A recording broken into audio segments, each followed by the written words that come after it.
There's a strange wanderer near Wolfendom. Good things come to those who don't wait around. That's what they say anyway. Knowing my luck, the opposite is probably true for me.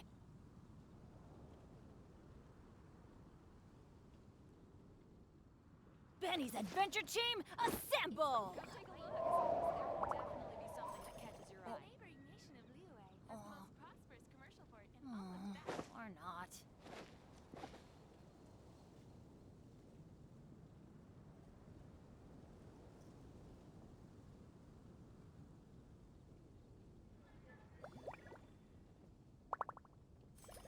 Let's go find some treasure.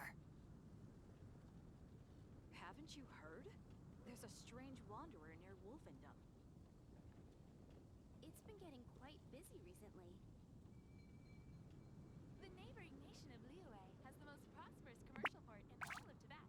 Benny's Adventure Team, assemble! Oh. Or not. Haven't you heard? There's a strange wanderer near It's Wolfendom. been getting quite busy recently.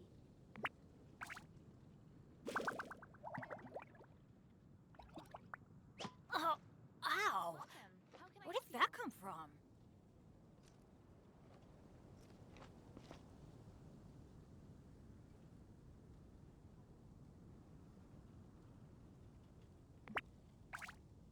Haven't you heard? There's a strange Today's wanderer near recommendation Wolfendom. is the steak. No one's joined me on an adventure in ages. Come on, Welcome. let's go! How can I help you?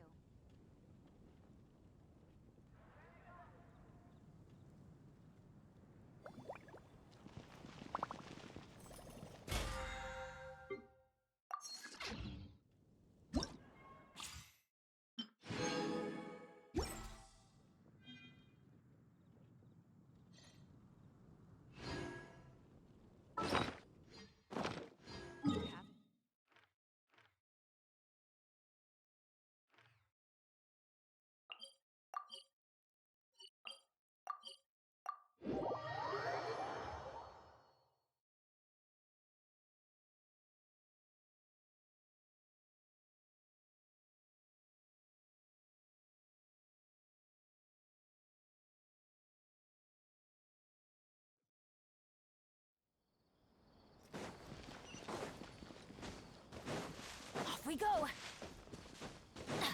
Adventure time!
Adventure time!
Off we go!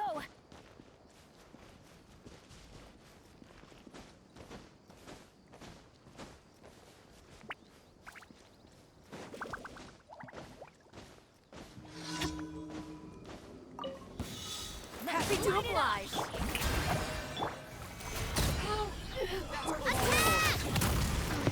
Attack! I'm going in! Attack! That's close enough. Well, fellow warfare, I guess.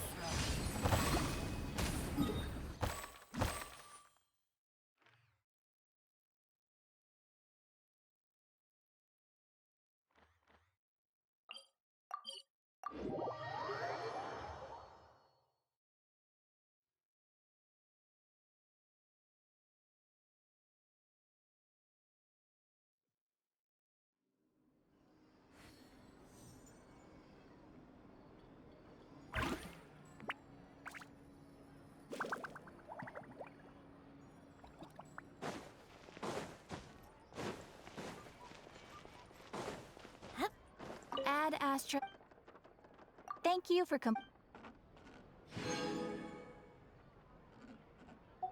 There'll be an extra fee for that. Ad Astra Abyssosk.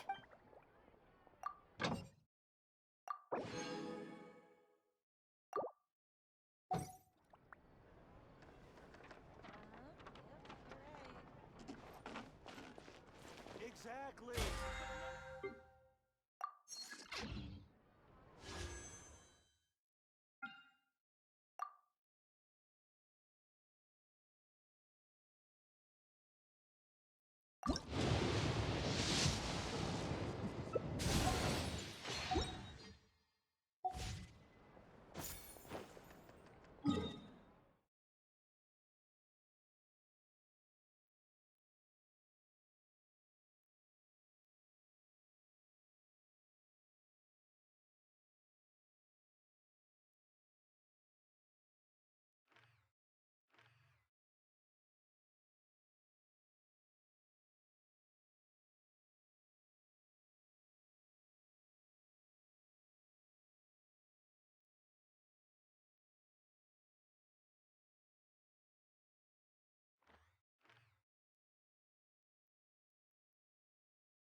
Stabilize.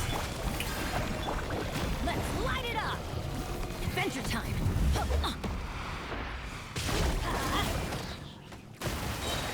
I'm going in! Watch out! Hiya! Ha! Chow!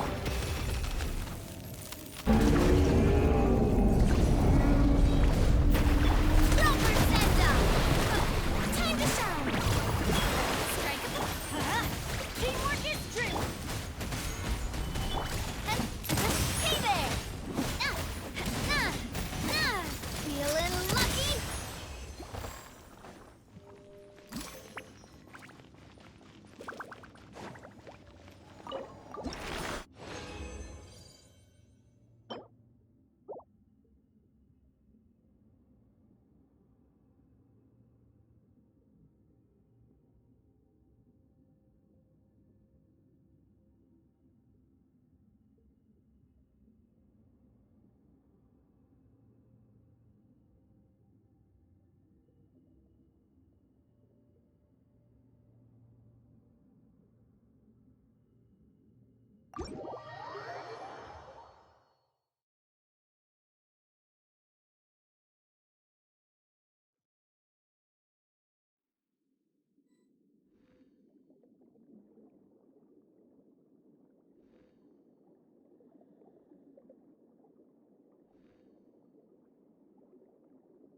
hear everything.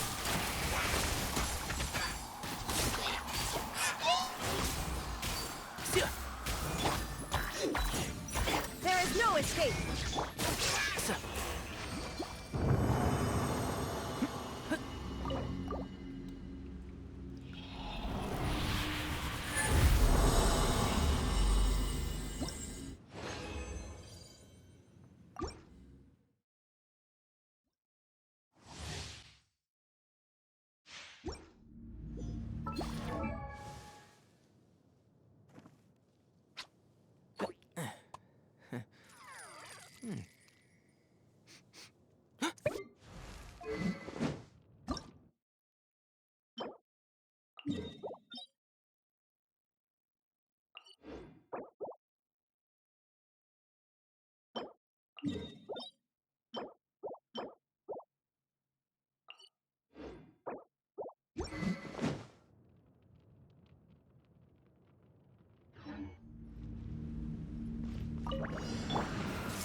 Illusion shattered! My royal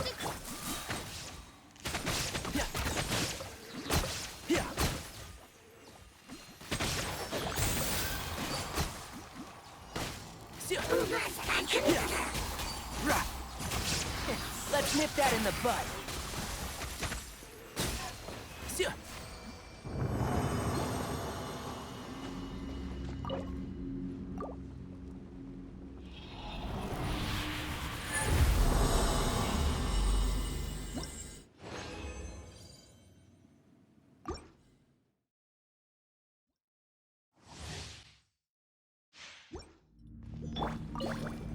Everyone's okay?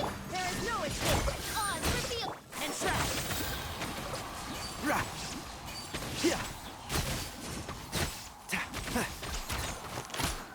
I'll uproot you!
The prophecy in Fontaine.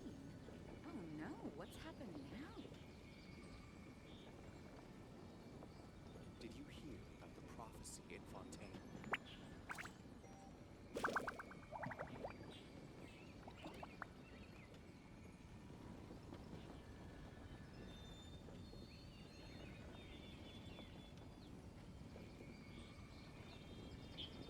The prophecy in Fontaine? Oh no, what's happened now?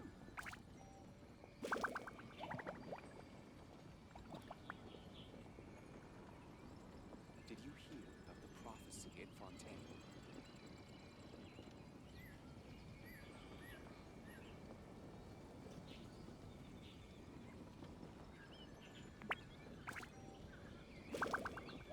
The prophecy in Fontaine?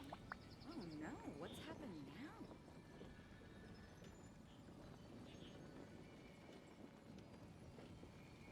Did you hear about the prophecy in Fontaine?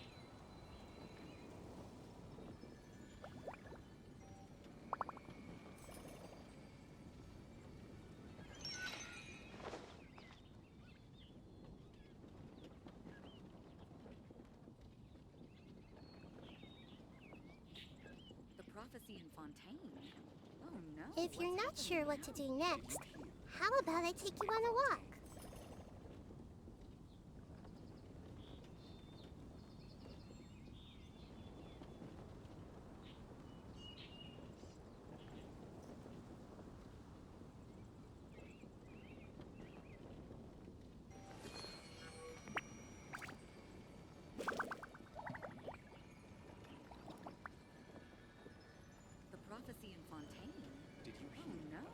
prophecy in Fontaine.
I hear everything.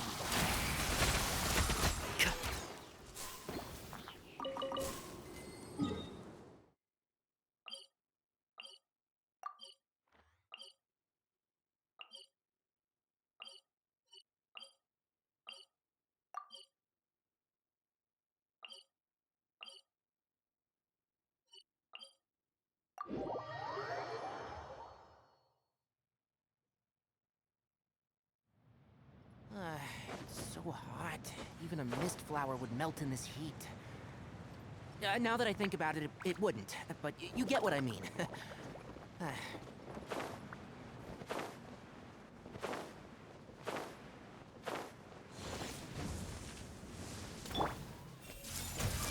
Shine down! Can't see? Rah!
nip that in the bud.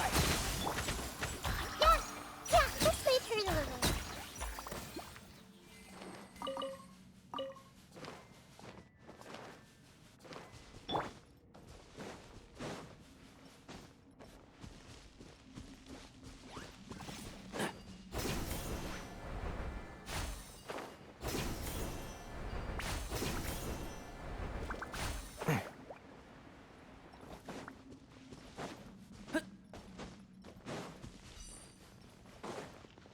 Keep up.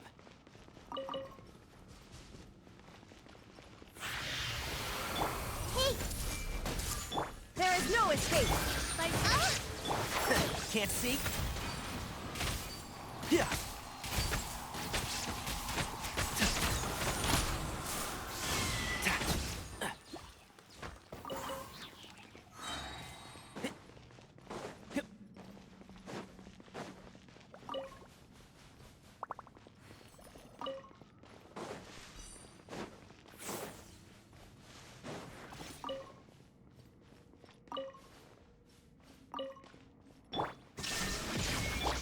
everyone hold hands.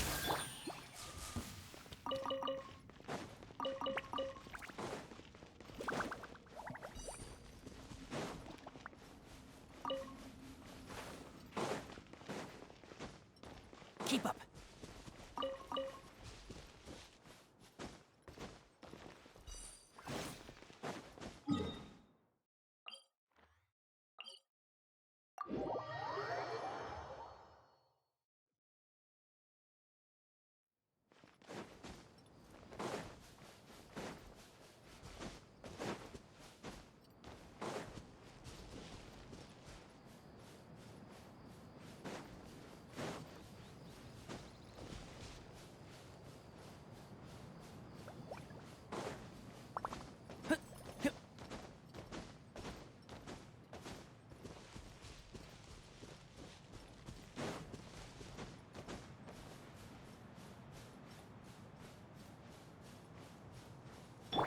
Shine down!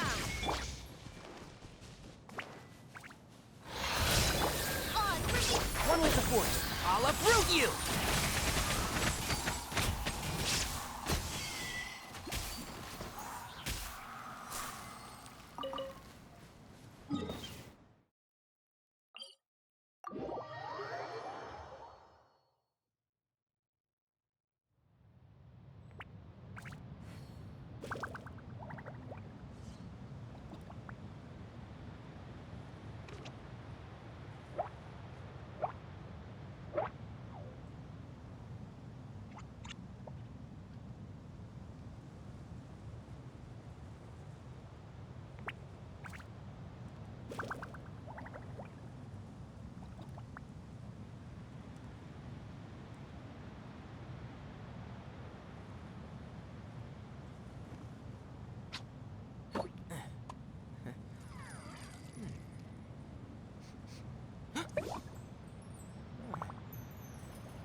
Snip that in the bud.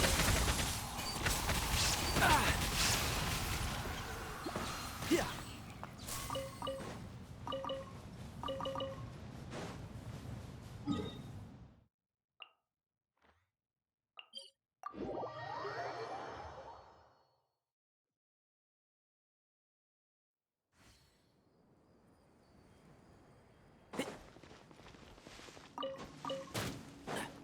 Keep up.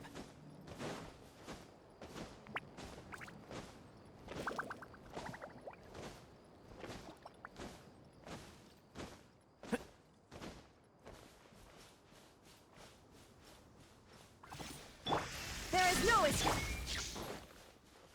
Oz, repeat. One with the force. I'll uproot you! Dust to dust.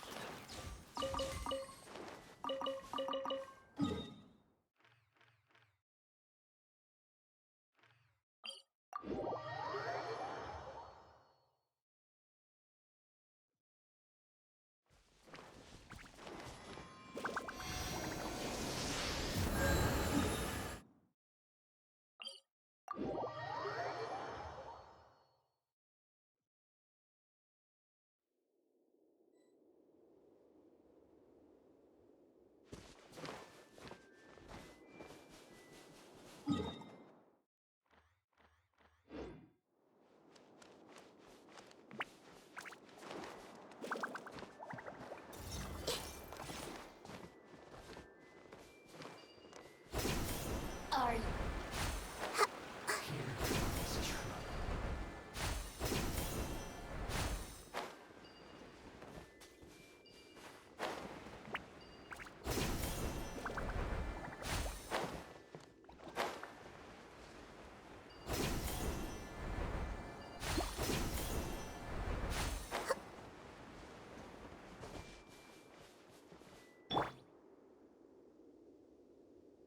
Illusion shattered.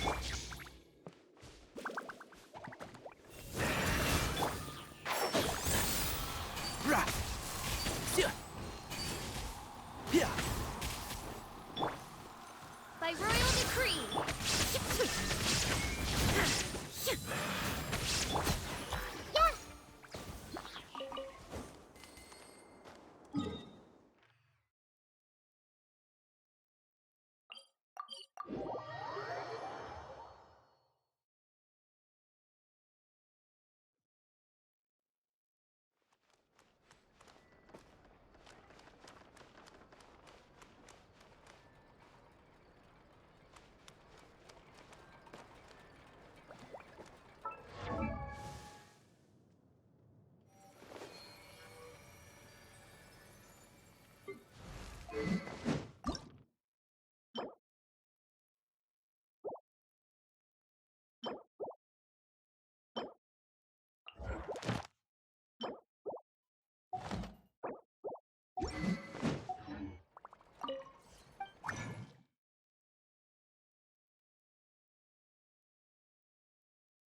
Something on your mind again? Let's work through it together.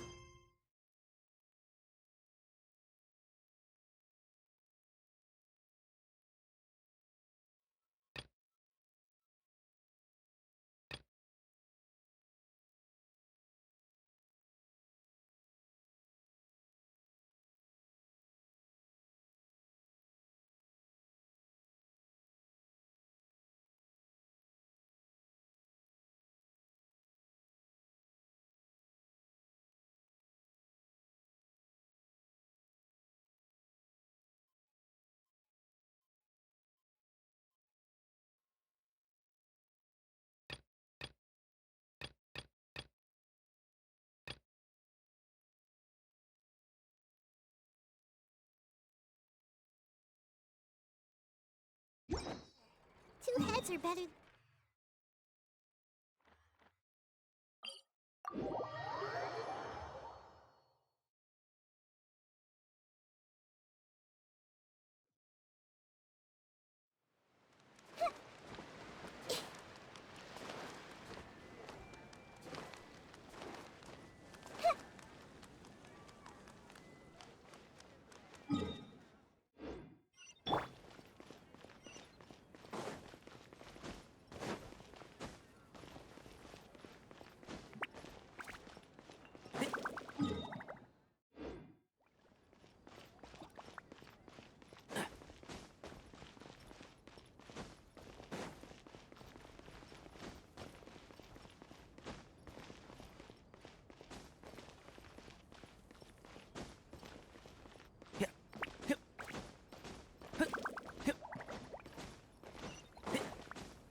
escape. Hey!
Why is there a chest here?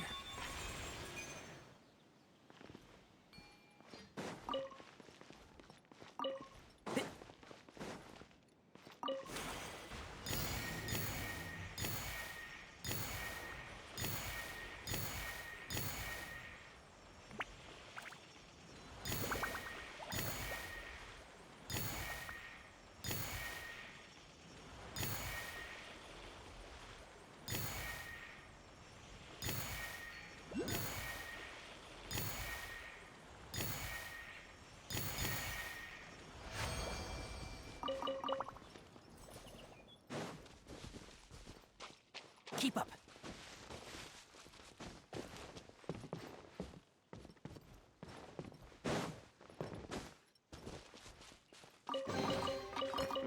I think we can forego the lost and found report.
Keep up.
think we can forego the lost and found report. Keep up!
Here we are, right outside our place. Do you still remember the first time we came here? We even brought offerings and everything.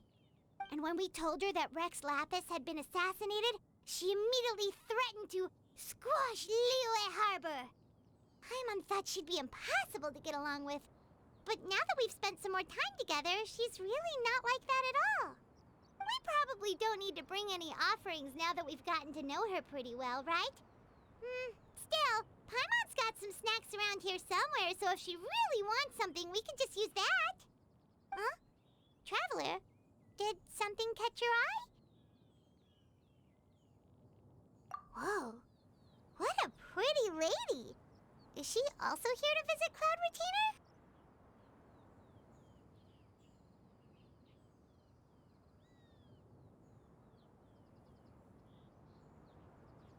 Yeah, you're right. All it takes is one look and you can tell she's someone special. As expected of that bird lady, really. She must have a whole bunch of Adepti friends from all over the country. Okay, but if we're both friends of Cloud Retainer, then we're basically friends by association, right? Want to go up to her and say hello?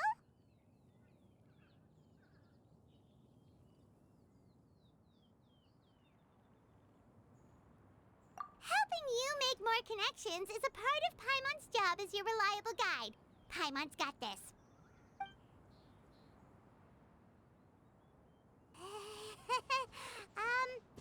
Hello?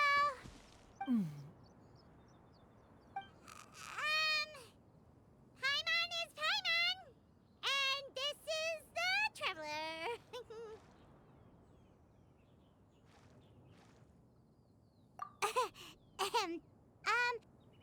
Paimon doesn't think we've met, but we're also friends of Cloud Retainer. May we have the pleasure of learning your name, Madam Adeptus? You two. What is this tomfoolery? Has this shift in form so clouded your eyes that you no longer recognize one anymore? Wait, you're... Huh? You're the illuminated bird? But you look... human! How did that happen? Oh, donning human form is scarcely any test of one's abilities. As for your confusion, one merely had no reason to indulge such inclinations before. So, you're indulging now because... Well, one has made plans to pay a visit to some disciples at Liyue Harbor. Taking on a human form for such a trip is simply a way to make matters less conspicuous. You? Worrying about keeping a low profile? You're the one who likes to pop up out of nowhere all over the place. In fact, Paimon can think of several examples. Like last year, when you suddenly appeared on the top of a roof without any warning. Or... Ahem.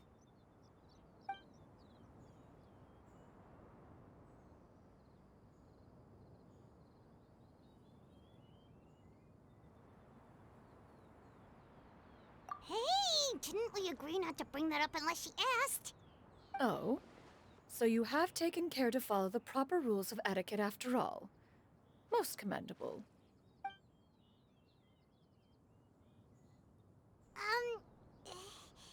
Well, this is all Paimon's got. You don't mind, right? One has never found oneself lacking in basic comforts. On the contrary, it is the gesture that one values above all else. So long as you've shown proper respect and consideration, the quantity or quality of the gift is but a trivial matter. That kinda makes Paimon feel a little guilty for trying to keep them for herself. Anyway, where were we before you reminded Paimon about the gifts?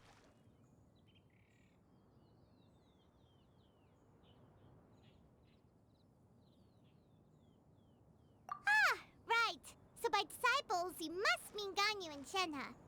It's also been a while since we last saw them. Maybe we can come too. One planned to extend the invitation even if you had not raised the matter yourself. Shenhe and Ganyu should be quite pleased to see you again. However, one would first inquire as to the reason behind your visit here. You have cause to seek one's company?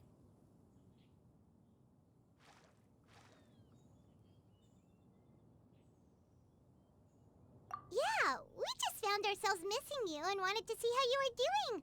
We were hoping you'd tell us one of your stories.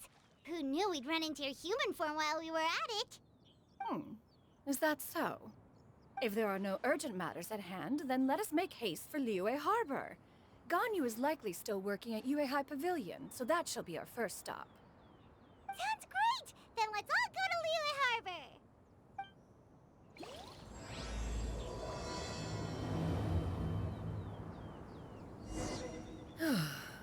Ganyu has been... Shenhe has also secured employment recently. In her correspondence with me, she wrote that she shall have no need to return for the foreseeable future. Huh. Did they think one was so easily mollified? One shall investigate everything with one's own eyes and decide for oneself if their living conditions are satisfactory.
Don't be afraid to make mistakes.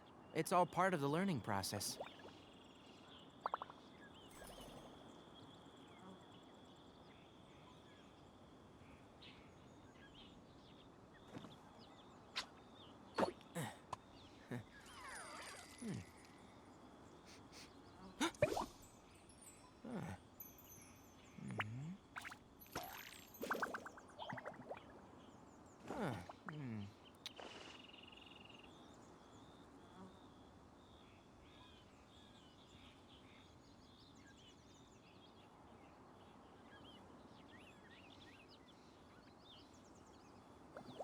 If you press a leaf between dry sheets of paper, you can make an attractive and handy bookmark.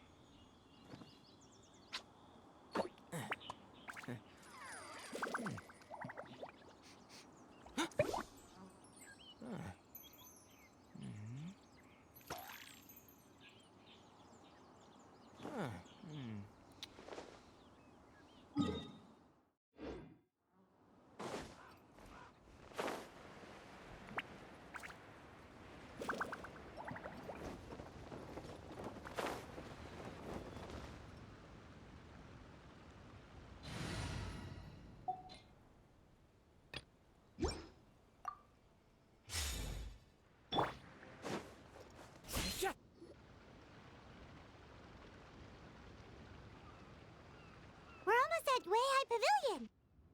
Hey, do you think Ganyu will be shocked to see Cloud Retainer like this? Guess we have no idea if Shenhe and Ganyu have ever seen her in this form before. Wait, where did she go?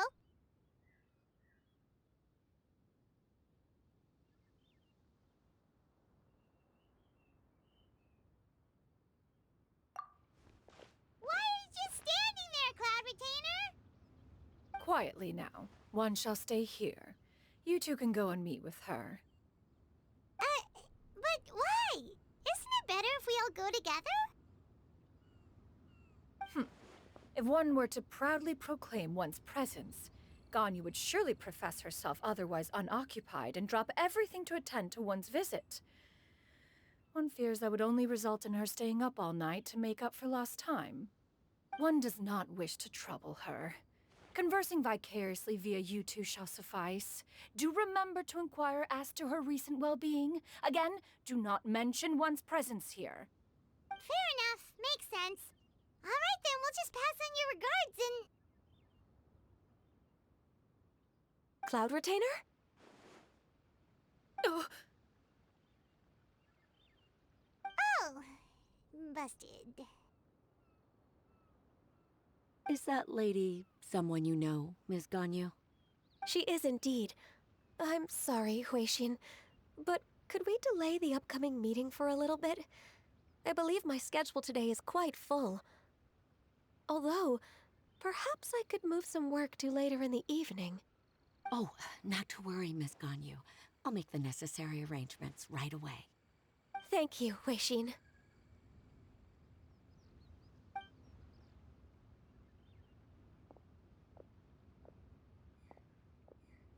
It's been a while, Ganyu. Greetings. What brings you here today? And Cloud Retainer, too. It's been quite some time since I last saw you in this form. you are quite mistaken. One is not acquainted with this Cloud Retainer of whom you speak. One is simply a mere mortal passerby. Huh? Seems she's not buying it.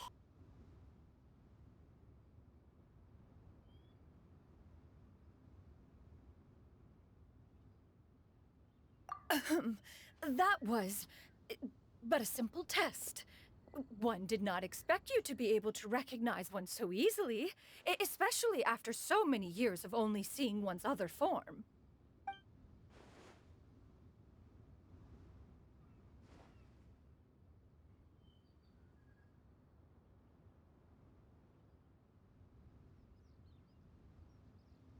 But recognizing you is, my responsibility as your disciple. An apt observation. One was simply passing by while attending to some important business. One thought it would only be fitting to pay you a visit while in the area. Wait, Paimon wasn't aware of any important. Cloud Retainer's right! We've still got something super important to do, so we can't stay here for too long today. Oh, is that so?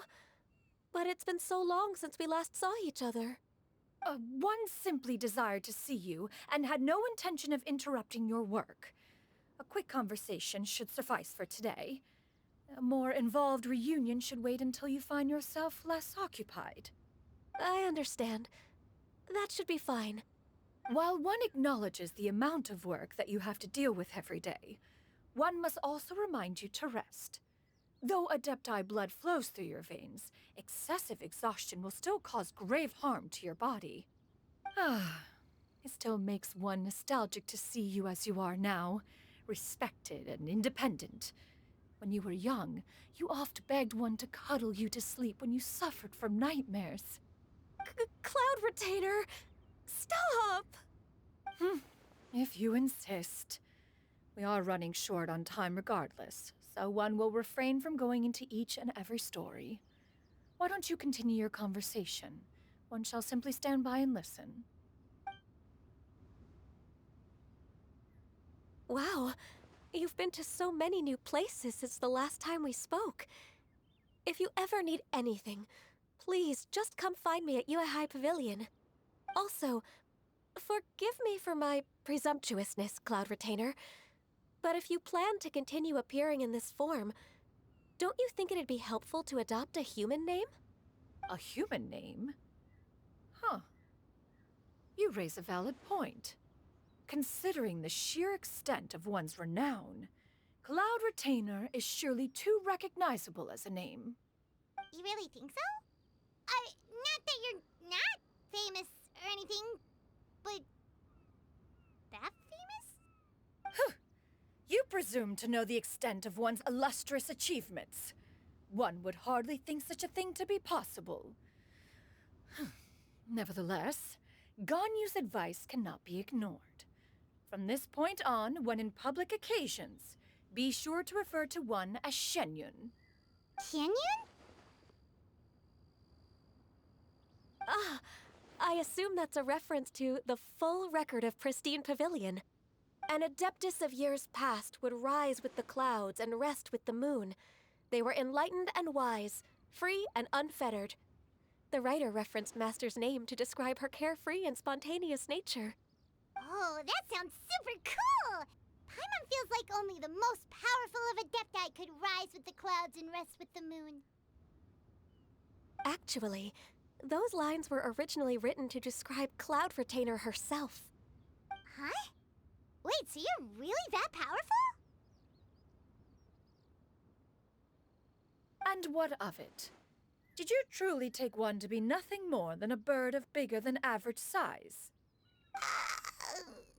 Not exactly.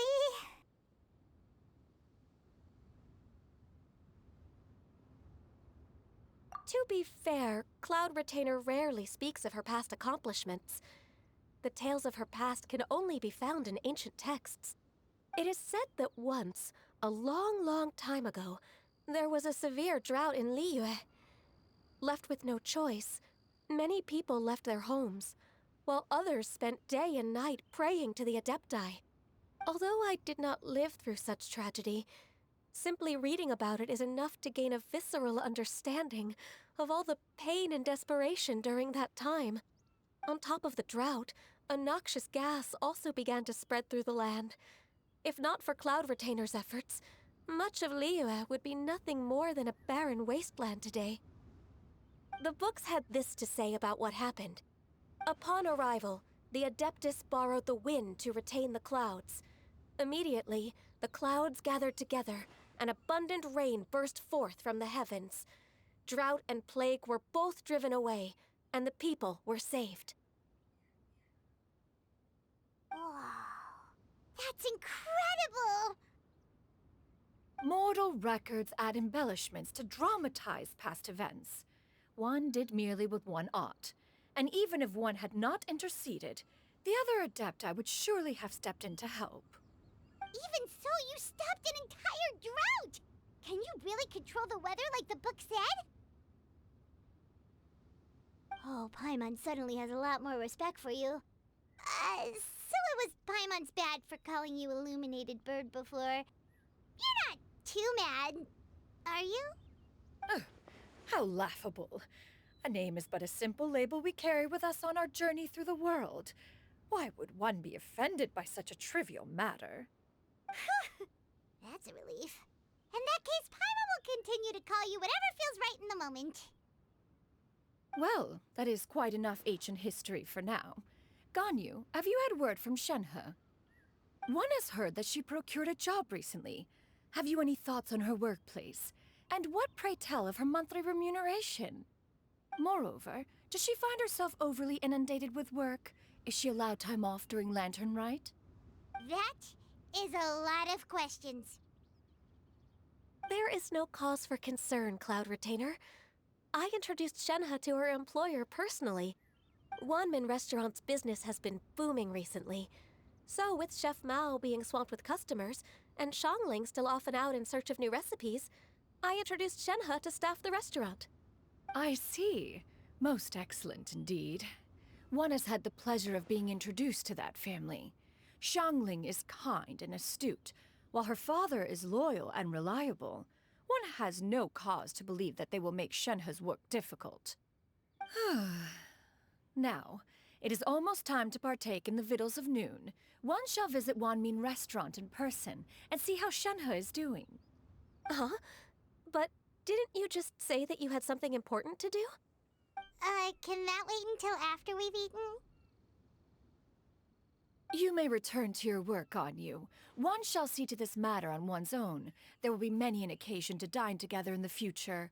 One is certain the opportunity shall present itself most readily. Of course, Cloud Retainer. Please take care. Traveler, Paimon, I'll see you some other time. See you around, Ganyu!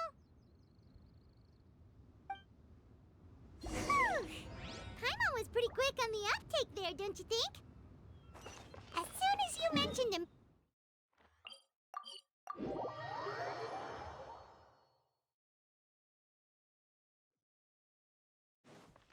No, in fact, it was not an excuse.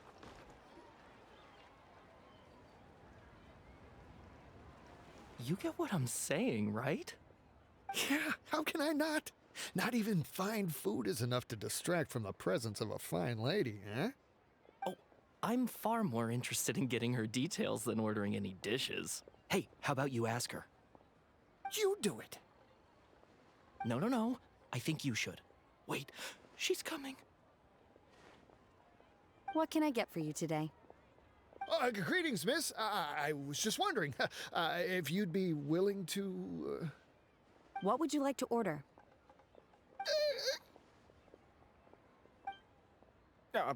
2 servings of Mora meat to go. Good chat. Bye.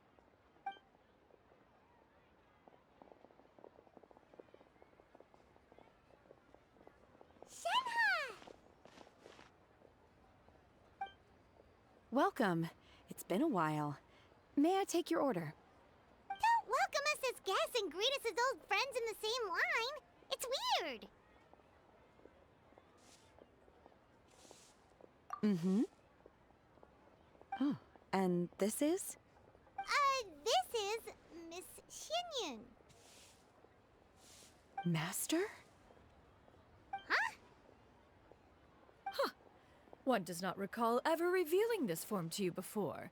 How were you able to ascertain one's true identity with such ease? I've trained and lived with Master for more than 10 years. I would recognize you no matter what form you take. You... Is something the matter, Master? Hardly. One simply learned of your employment from your letter and came to check on your well-being. And check out the great food, too! Indeed. It's almost lunchtime. My apologies. I'm still on the clock and can't talk for very long. Well, if it isn't the Traveler in Paimon. Are you here for Shenhe? The lunch rush isn't in yet, Shenhe. So I've got things covered for now. Go ahead, sit down and enjoy some time with your friends. I'll let you know if things pick up. Thank you, Chef Mao.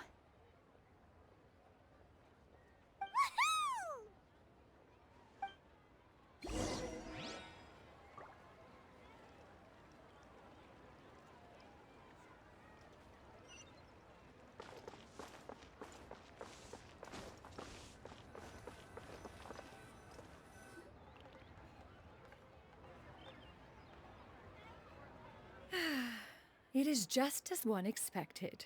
The owner of Wanmin Restaurant is indeed a most reasonable and accommodating human. Still, the work here entails dealing with quite a varied group of people. Has this been difficult for you, Shenhe?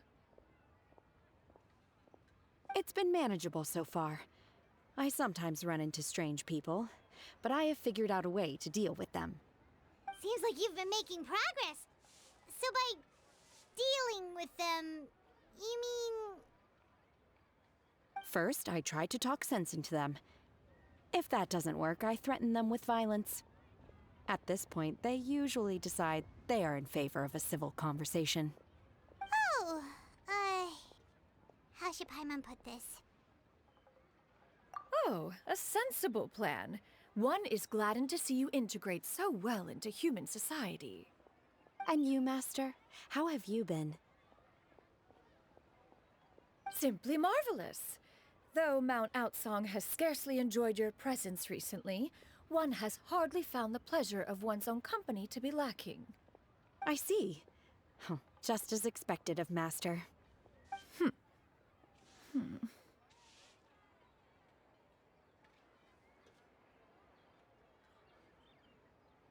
I have missed Master quite a bit too. Even though work has been busy lately, I've already had a conversation with Chef Mao about taking some time off soon to visit Master. Oh, you did? Do make note of such matters in your letters in the future. There's hardly a need to keep one in suspense. Whoa, her mood shot up just like that. By the way, Master, since you are in Liyue Harbor, have you had the chance to visit Ganyu? Indeed. She is similarly preoccupied with her work. There was time only to exchange a few simple pleasantries. Ganyu told us the story of Cloud Retainer's name. It was amazing. We never knew how powerful she was before. I see. In that case, allow me to also share a story about Master's past. Oh? Is that a problem, Master? I believe this to be a good topic of conversation. No, not a problem. One was simply caught off guard. But no matter. Please, proceed. One is most curious to see how much of one's own conversational prowess you possess. Master once participated in a race against Mooncarver. After Mooncarver lost, he insisted that Master's ability to fly gave her a natural edge in such a contest.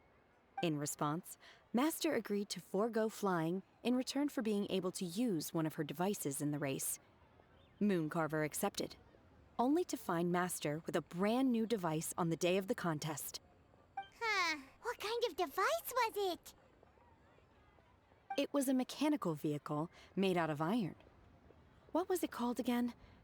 Oh, an electro-powered bicycle? Oh, you refer to the bicyclical Thunderflashmobile. One spent 49 days conceptualizing and crafting it. It need only be infused with adeptal energy, and it can cover thousands of miles in one day. Oh, it boggles the mind why Mooncarver ever supposed he might best me in a contest of locomotion. Though he sprinted with all his might, he could barely keep up. Alas, the one flaw of my mechanism lay in its weakness against mountainous terrain.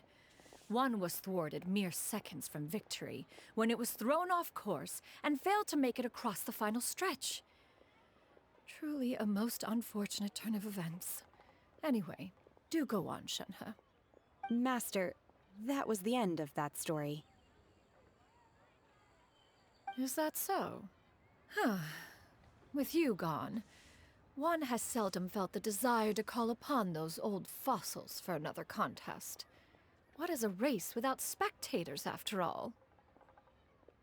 Have you been lonely, Master? Lonely? Huh. At one's age, entire human generations come and go in the blink of an eye. Even one's own self-directed musings can span several days and nights. 'Tis a most foreign sentiment.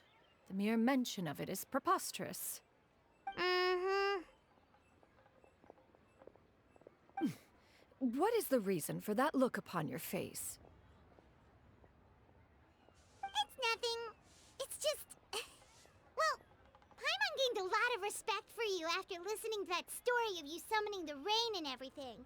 But all it took was a few words out of your mouth and it's like you're back to being that illuminated bird again. Paimon's just a little bit confused. Which one of the two is the real Cloud Retainer? To me, they are both, Master. One is the master that's widely revered by the people, while the other is the master that I respect and adore. Huh. One finds oneself exalted yet again with sweet words of praise and flattery of a most extravagant nature. You chose to exalt one with your words, yet you refuse to grace Mount Outsong with your presence for any extended period of time. One would almost question the sincerity of your estimations. This is not to say that your words paint an inaccurate picture. One has always lived by a single ideal. Eschew all action and abide by no rule. One does as one pleases and speaks as one pleases. Others may critique or praise as they see fit, yet one places little weight in such judgments. She got like, what, 2 sentences of flattery from her disciple, and it's as if her ego is about to burst. Do you have any empty tables?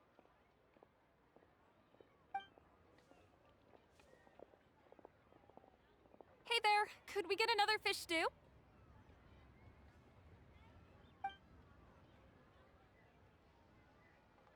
I'm hearing more guests come in. I should get back to work. All right, good luck with the lunchtime rush, Shenhe. I'll try my best. So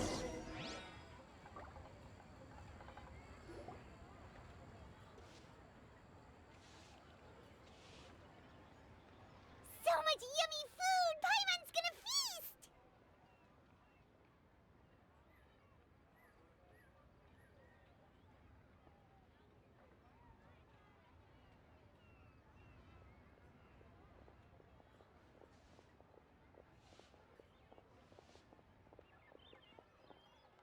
One is fond of all kinds of delicacies and delights in a multitude of flavors. The dishes here demonstrate no shortage of culinary skill. Their unique flavor profile has left one more than satisfied. In fact, one has been struck by quite the fit of inspiration. One has already begun to conceptualize the next generation of supreme cuisine machines. Everything's so tasty! A bit too hot at times, but still super tasty. I'm sorry, miss, but our tables are full. Shall we try somewhere else, Granny? But it smells so delightful. Can we really not eat here? My poor legs can't go on for much longer. Well, you could always check with some of the other guests and see if anyone's happy to share a table. Okay, I'll ask around.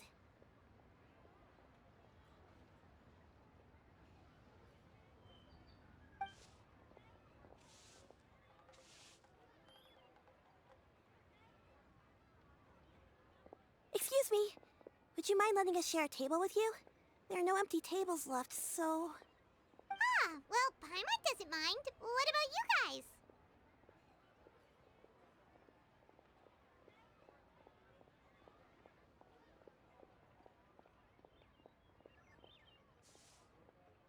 Great! Thanks so much.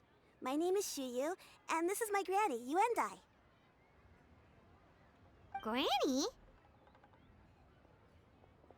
Yep. Is there something wrong with that? No, Paimon's just a bit surprised. lot of people compliment Granny on her youthful looks, but she's actually much older than she appears.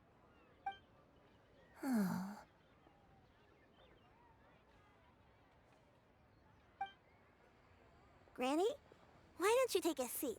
Come on, it's not polite to stare. Huh. Have we met before? No. 'Tis a fated meeting, then. Please, take a seat. What would you like to eat, Granny? I can order for you. I want braised earthworms. They always pop up out of the ground after a rainstorm. No, not this again. Granny, there's no braised earthworms on the menu. Braised earthworms? Well, that sounds weird. Do people actually eat that? Right, that's what Paimon was thinking too. Need any help? Help? Oh, do you mean with Granny? Thanks, that's nice of you to offer. Granny has pretty bad dementia, so her memory's getting worse all the time. She's always saying things that sound kinda confusing. Actually, her memory's been bad ever since I was little. But it's gotten so bad lately that I even have to remind her who I am every morning. They died young. It's just me and Granny now. Oh, but it's okay. Don't feel bad. Granny loves me a lot, and I love her a lot too. Sure, it's hard at times, but you just gotta make the best of the life you've got. Wow, you're really tough for your age, kid. You're too kind. And me? Oh, what about me? You're tough too, Granny. Plus, you're really gentle, and you're always there for me. Yes, and it's hardly as if I forget everything. I still remember the important things. Wait, what was that really important thing again? Ah, I remember now. It was a dream. I had a dream where everything was dark. Someone was standing in front of me. She told me to come and find her, and that once I'd found her, I would be free. Huh? That sounds super important. But how come you've never told me about it before? It was just a dream, so I forgot about it.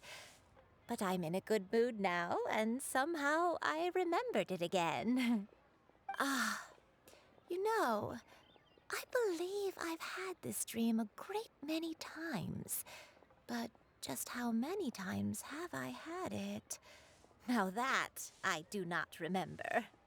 Wait, so you have a reoccurring dream where someone's talking to you? That sounds spooky. Oh, does that mean you're possessed?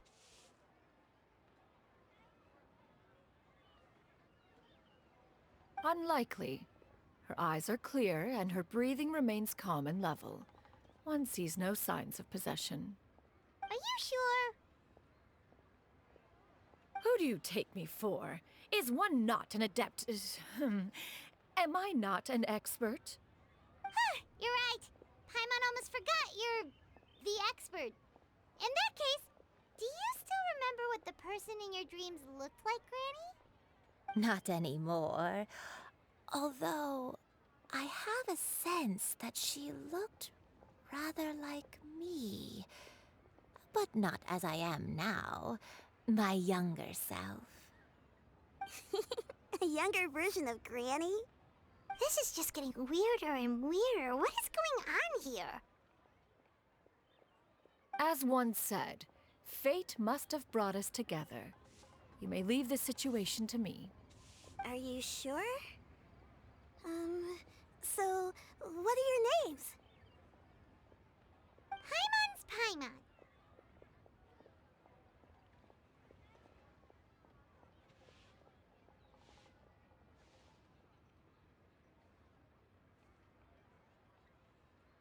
Just Shenyun is fine. Thank you all so much for offering to help. But first, I'm sorry for asking, but, how do you want us to pay you back? Oh, we don't need any payment for this.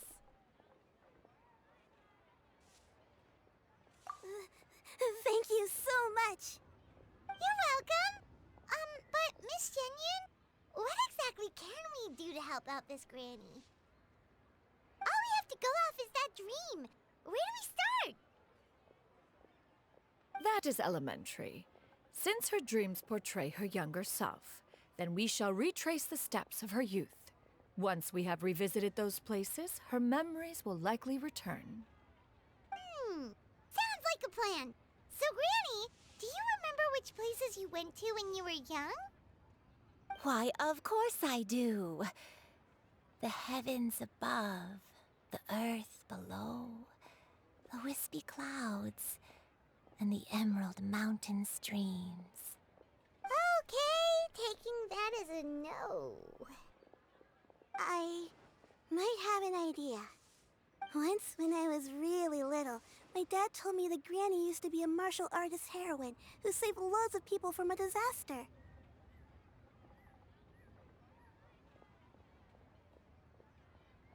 If it's true, then maybe they wrote about it in the history books or something.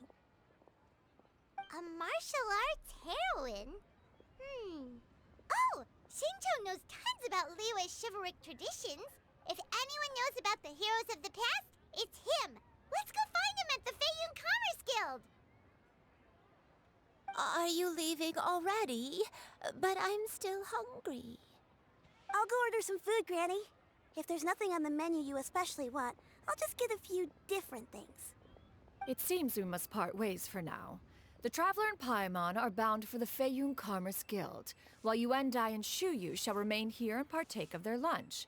As for myself, I have matters to discuss with Streetward Rambler. Streetward Rambler? Oh, you mean Madam Ping!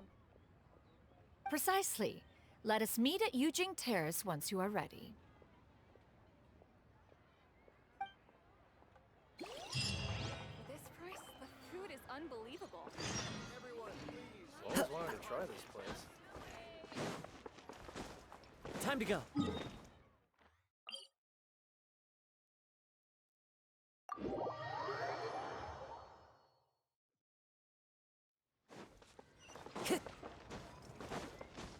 Time to go.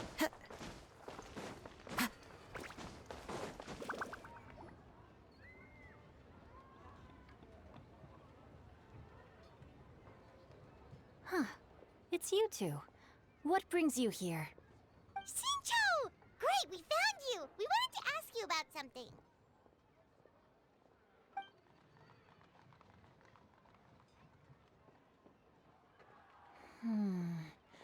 That's not a whole lot of information to go off of. I don't know if I can say for sure.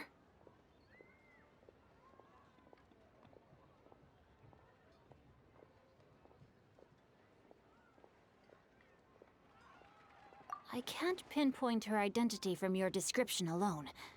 But considering her age, I am reminded of a nameless heroine who's been featured in various chivalric novels. Nameless heroine? That's right. The novels often speak of a great drought from 50 years ago. As the people suffered, a nameless heroine appeared and began to clear away evil spirits and bandit camps. The people idolized her, but never learned her name. All they knew was that she always acted alone. Later, though, she supposedly fell in love with a similarly noble-minded exorcist from Mount Tianheng. They were well matched in more ways than one, often fighting together as a fearsome duo of otherworldly strength. After the drought ended, the heroine and the exorcist left the public eye and began living a reclusive life in the mountains. All that remained were tales of her incredible accomplishments. The way this nameless heroine faded from fame into obscurity later in life is not too dissimilar from Miss Yuendai. I hope that's somewhat helpful. Thanks a lot, Shincho. We knew it'd be worth talking to you. It's nothing at all. Just something I came across while reading. I did do a bit of extra research on her story, but it was just out of personal curiosity. Well, Paimon's still thinks that's super cool. Oh, wait, Xingqiu, if you've read up on her, do you know of any places often associated with her? Let me think. In the novels, the nameless heroine always appeared near one of 3 places. Wangshu Inn, the area just north of Jueyun Karst, and Qingyun Peak. Perhaps the real-life heroine who inspired the character was also often seen near those 3 places. That would explain why those locations appear in the various novels written about her.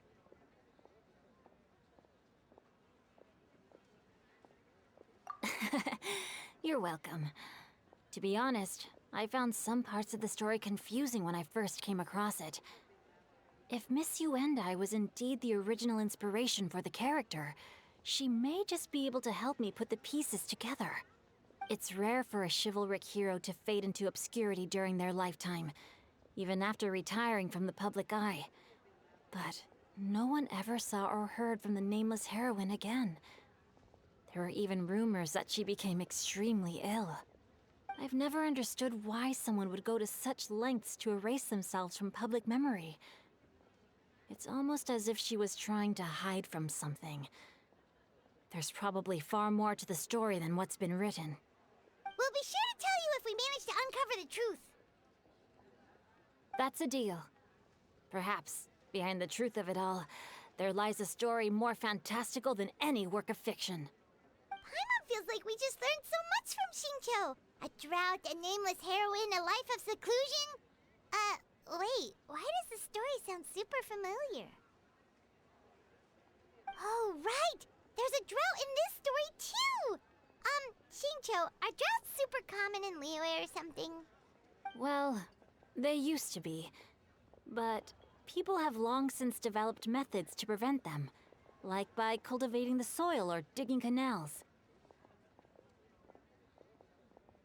So while droughts do happen from time to time, they are rarely regarded as true disasters. The drought 50 years ago is probably one of the worst we've had in the last several centuries. The crops withered, the streams ran dry, and the monsters in the mountains became rabid and agitated. Countless caravans were attacked, and people who lost their homes came together to form bandit groups. What started as a natural disaster soon became a human tragedy as well. That sounds awful. Yeah, and that's exactly why the nameless heroine was so beloved. She must have been someone of true integrity, to do so much for the people while asking nothing in return. Still, as terrible as that drought was, it was nothing compared to the truly calamitous disasters that befell this land in ancient times.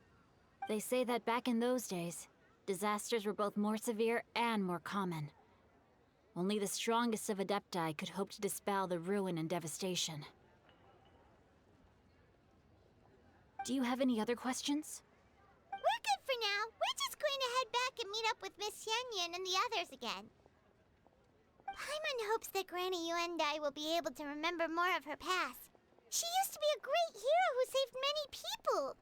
So sad that she can't recall any of it. Anyway, we'll be off now. See you some other time, Xingqiu. Thank you so much for your help. It's no problem at all. Safe travels.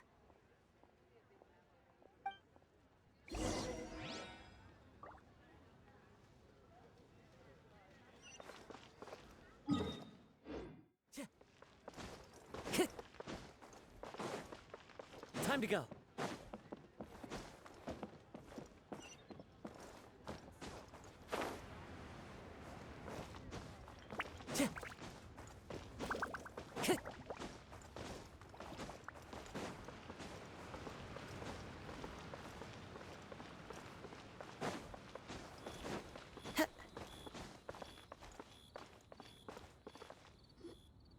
I have recorded the tune that you requested. I hope it will be of help to you. Oh, thank you. Straight word, but Ping, what has amused you so? Oh, it's no serious matter. I was just reminiscing about the last time I saw you in this form. Time has wrought such change in this world, and yet You appear just the same as ever. Time has little bearing on one's existence, nor has one keenly felt its effects whilst dwelling at Mount Outsong. Nevertheless, Ping, one would like to seek your counsel on a personal matter. Oh, why so formal all of a sudden? I must say, you're making me a little nervous. What is it? Well, the inquiry is as such. Approximately how much more would one need to afford a comfortable life in the harbor, not unlike the one that you yourself lead? It does not require as much as you may think. Still, do you mean that... Cloud Retainer, Madam Ping! What are you two talking about? Nothing save for some trivial matters. Have you unearthed any useful details? Shinto has a theory, but let's save it for when Chuyu and Miss Yundai have joined up with us again.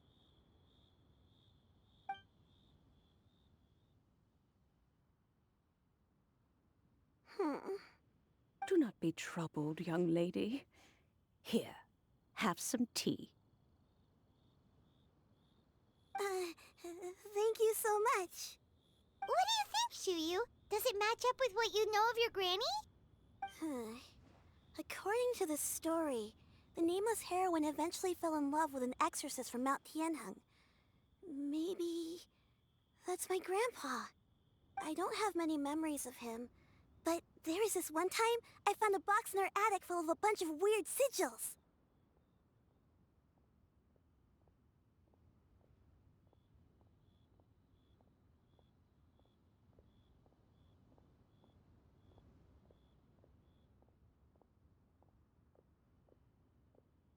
I think so too. Granny might remember something once she's returned to a familiar place. What marvelous tea. I can taste the dew's sweetness in this cup. It's as if I was taking a stroll in the mountains, thoroughly one with nature and at peace. Is that so? Then please drink as much as you like. There's no need to hurry. At our age, it's always nice to slow down and take the time to appreciate pleasant conversation among friends. Thank you.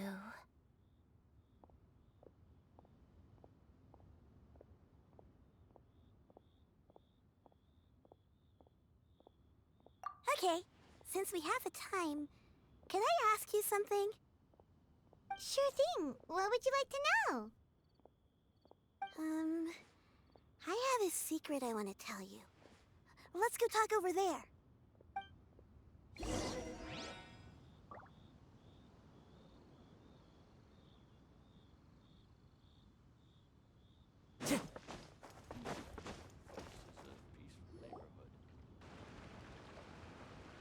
What's wrong, Chuyu?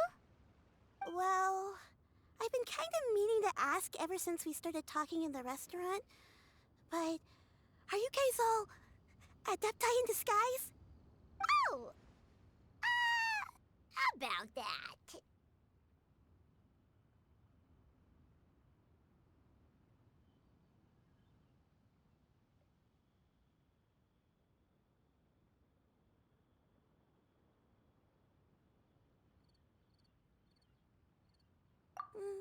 Well, you guys just seem super special. Plus, I think I might have heard Miss Shen Yun call herself an Adeptus. Oh, must have been a slip of the tongue. Shen Yun, since you were the one who, misspoke, maybe you can explain to Chuyu here what you really meant by that. One is indeed an Adeptus. Is that of some concern to you? Huh? I knew it.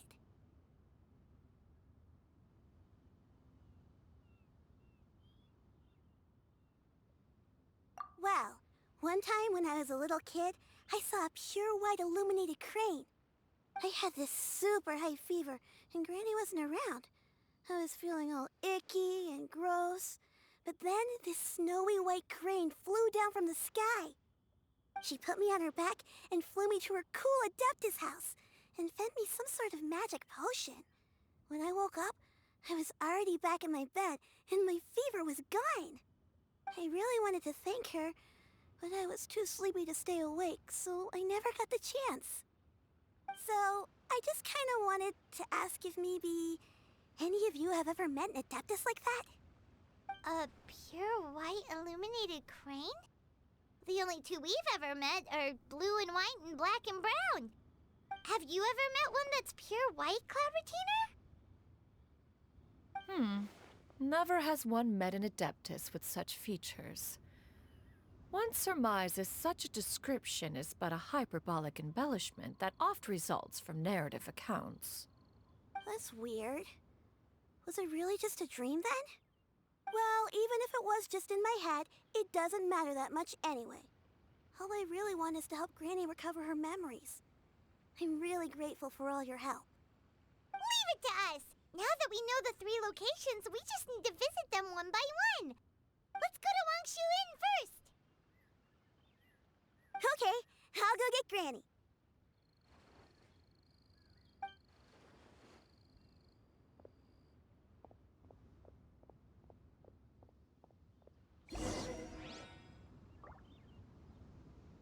Time to go.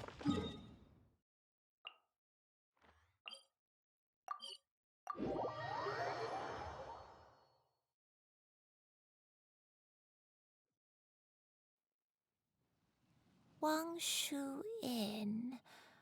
Wangshu Inn. Do you remember this place, Granny? Yes. The fish here is very delicious, and if you look out into the distance, you can always spot a bird that's been left behind by its flock. I believe I used to have a room here. It had a window. Yes, I spent a lot of time looking out that window. Which room was it again? Let me look. I'll come with.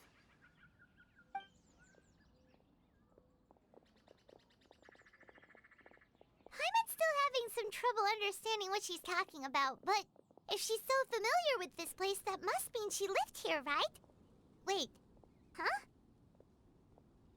Whoa! Shao! What are you doing here all of a sudden? You scared the living daylights out of Paimon!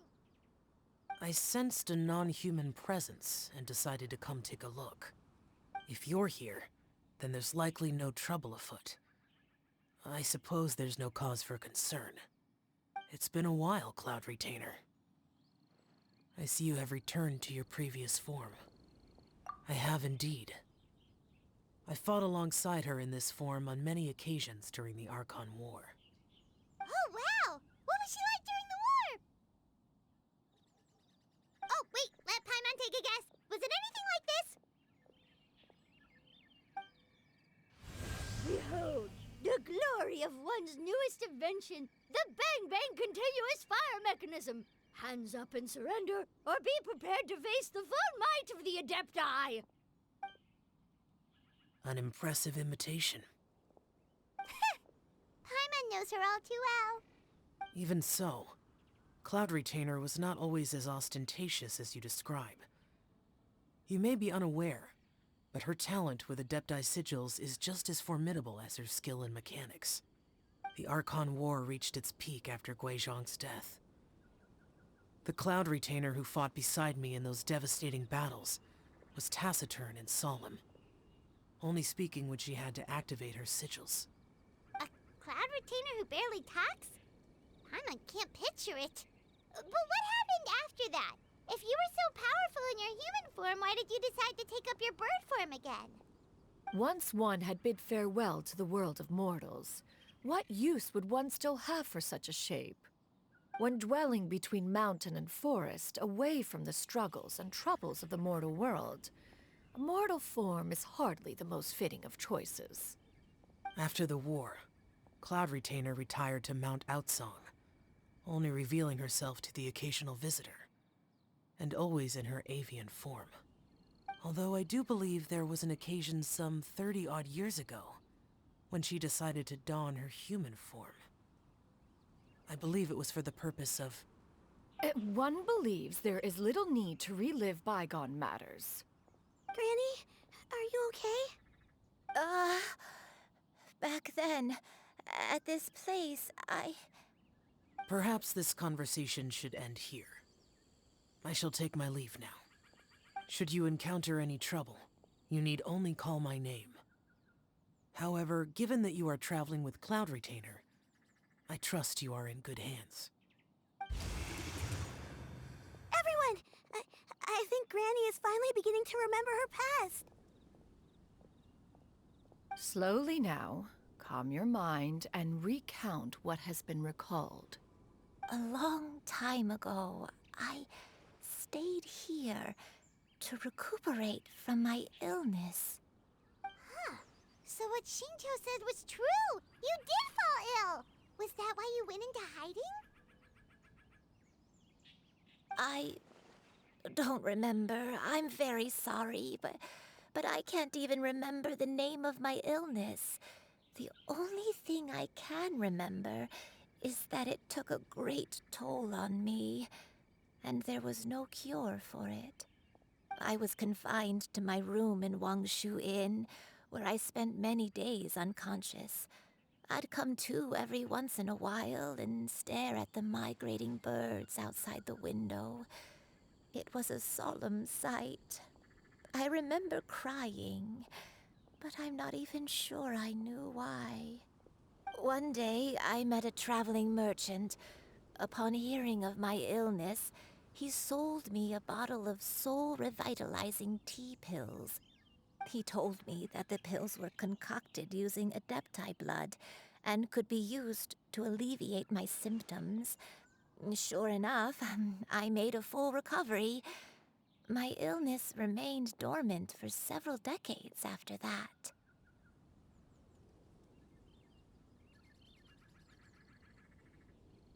Wait, but if your illness remained dormant for several decades, are you saying that what you're going through now is just a relapse of what happened all those years ago? And it was all thanks to the pills that you managed to keep the symptoms in check? Paimon's brain kinda hurts. Do you remember anything else? I'm sorry, I don't. Oh, if only I wasn't so useless. Hey, you're not useless. You've done so much for me. Watched me grow up. Raised me. How could you say that about yourself? Oh, fret not, dear child. Granny was just a bit frustrated. That's all. The recovery of a person's memories is a gradual process. Finding pieces of one's past is always superior to not finding anything at all. Let us make haste to the next location. Next location. Next location. Oh, why don't we go to the area north of Dwayun Karst next?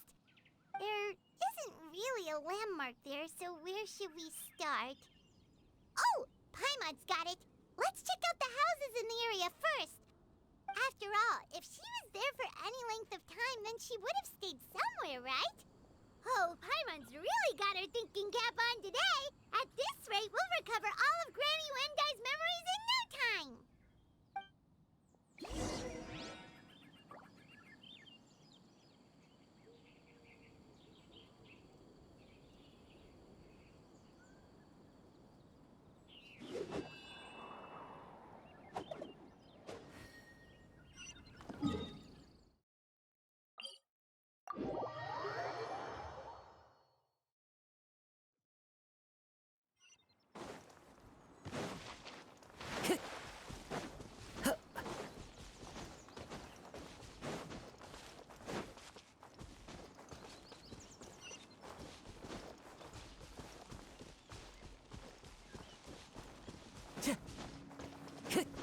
Whoa, why are there so many treasure hoarders here? Guess it's time to round up the bad guys. The hunter becomes the hunted. Do you remember anything about this place, Granny Wendai? Let me think. I feel like I've been here before, but I don't think I stayed here too long. I might have just rested here briefly before continuing on my way. Got it. That's okay. There are still plenty of other places we can check. Wait a second. If I remember correctly, I believe I brought... Ah, yes. I brought some sweet snacks with me. Go on, take some.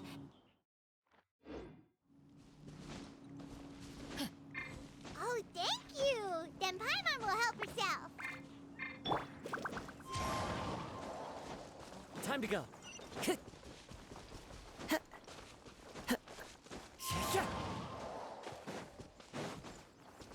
Time to go.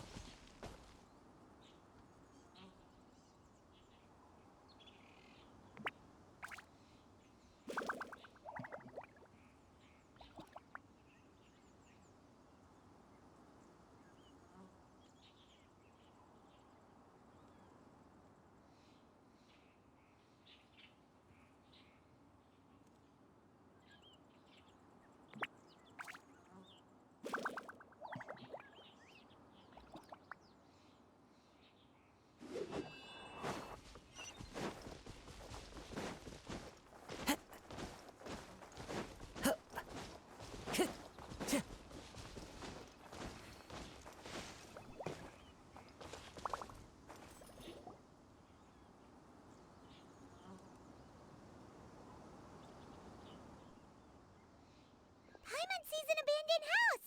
Why don't we take a break over there? This place... It's...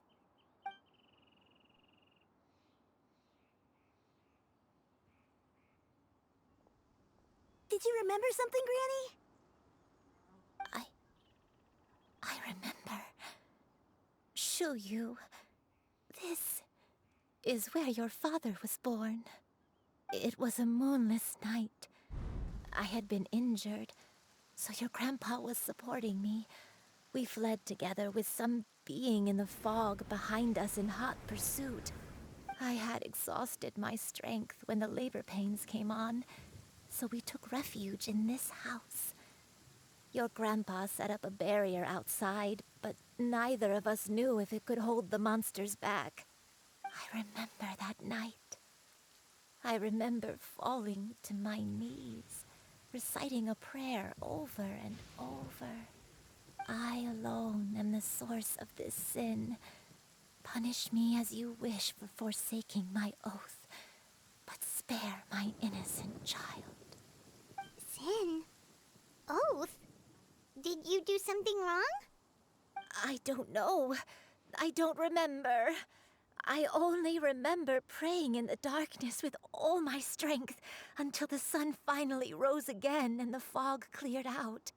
Eventually, the house was filled with the sound of my baby's first cries.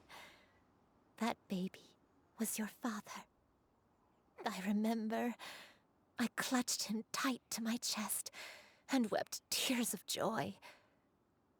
It was the first time I'd ever felt such happiness in my life. My dad? He was my pride and joy, and so are you, Shuyu. You're so much like him, and I love you both so much. But you're always going to be different from me. Why? Just what did I do? I don't care what you might have done, Granny. You'll always be the person I love more than anything. You're too sweet, Shuyu. I'm lucky to have you with me. If not for you, I would not have had the courage to come here, to try to remember what I had forgotten. All right, let's not stand around any longer. There's one place left, yes? Let's go take a look. If one recalls correctly, the next place should be Qingyun Peak. Yuandai, how fares your health? I may be a bit slow, but I'll do my best to keep up. I'm sorry to keep everyone waiting.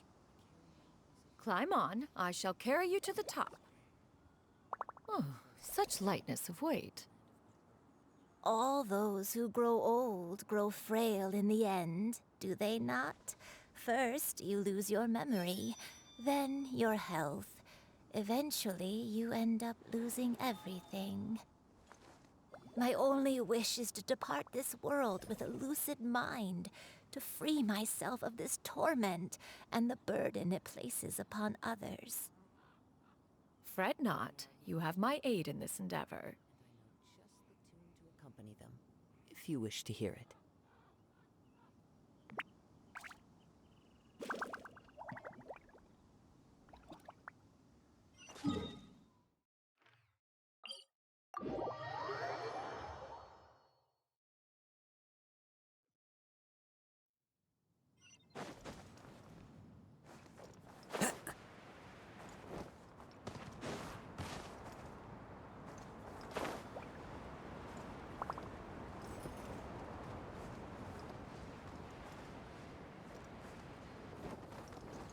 Never again. We're finally here. Does this place feel familiar to you, Granny One Day? Let me see.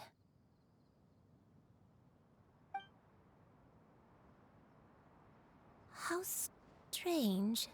Have I lived here before?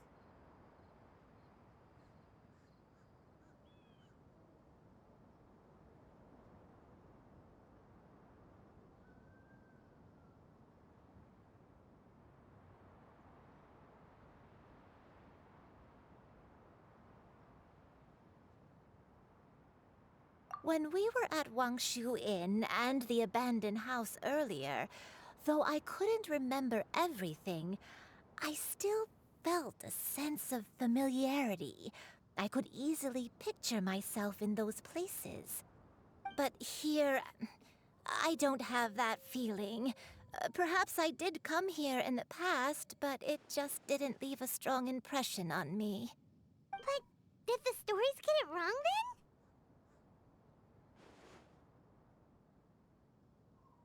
Yeah, that's true.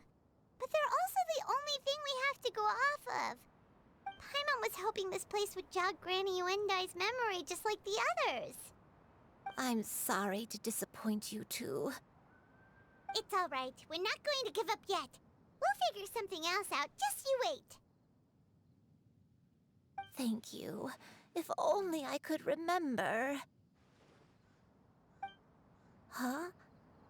That way. What's that mountain? Oh, let Paimon look! Huh? Isn't that Mount Aotsang? Looks like we've come full circle. Mount Aotsang. Mount Aotsang. Granny, are you okay? Don't push yourself, Granny. It's okay if you can't remember. You shouldn't do something that makes you sad. Mount Aotsang, What am I really? Mount Aotsang holds some familiarity to you? It does, but I can't go back. Are you feeling unwell? My head, it feels all heavy and dizzy. What is wrong with me? Cloud, Miss Xianyun, is there anything you can do? Let us go to Mount Aotsang. But... Fret not, all will be well. You and I, you have already given more than enough to the pursuit of this endeavor. You may leave the rest to me. I've prepared something that can aid you in suppressing the fear in your heart and restoring your lost memories. It currently resides at Mount Aotsang. Wait, really? When did you do that? I never leave anything to chance. All will reveal itself when we arrive.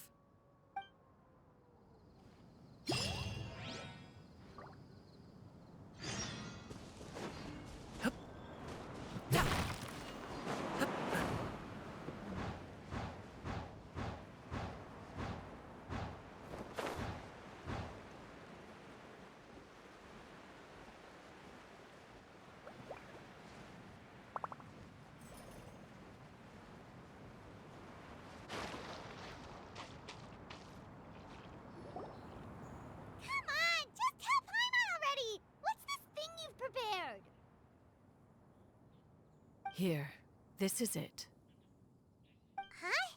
But isn't this the mechanism that you were tinkering with when we first got here? Oh, is it another invention of yours? Precisely. A recent one at that. I am most pleased with the result.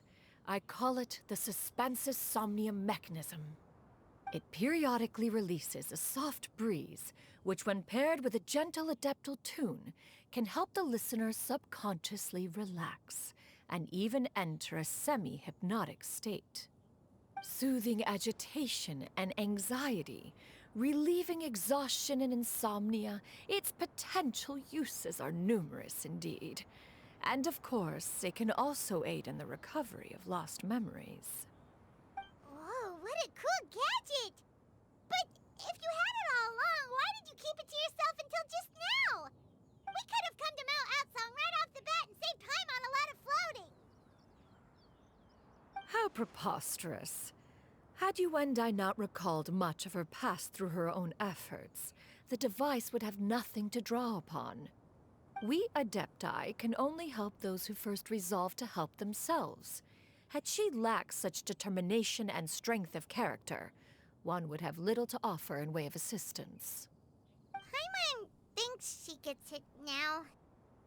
Hey, what's that other thing? As previously mentioned, a gentle adeptal tune is required to take full advantage of the mechanism. One secured such a tune from Streetward Rambler. Only with her melodies can the mechanism reach its peak power. Oh, Paimon can feel what you mean. Paimon's body feels light as a feather. It's as if she's lying down on a warm patch of grass after a super satisfying meal. And you, Yuendai, is the mechanism helping you to relax? It appears she has already succumbed to the depths of reverie. Come, join one on this side. We shall give her some time to herself.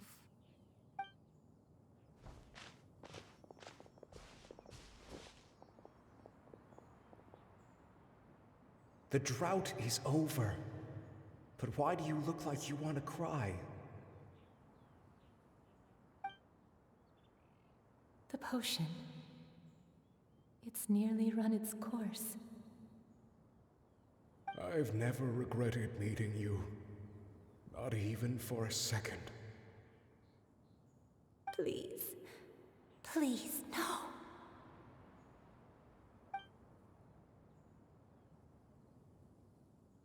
Have you forgotten? This is the world you left behind. One of gentle breeze and morning dew, perfectly straddled betwixt the realms of heaven and earth. This is your home. This is where you belong. You should have never left. The you of the past, the me from not that long ago, we should have never.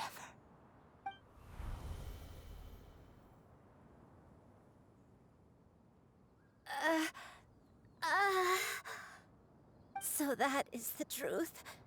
No wonder this place is so familiar. Granny!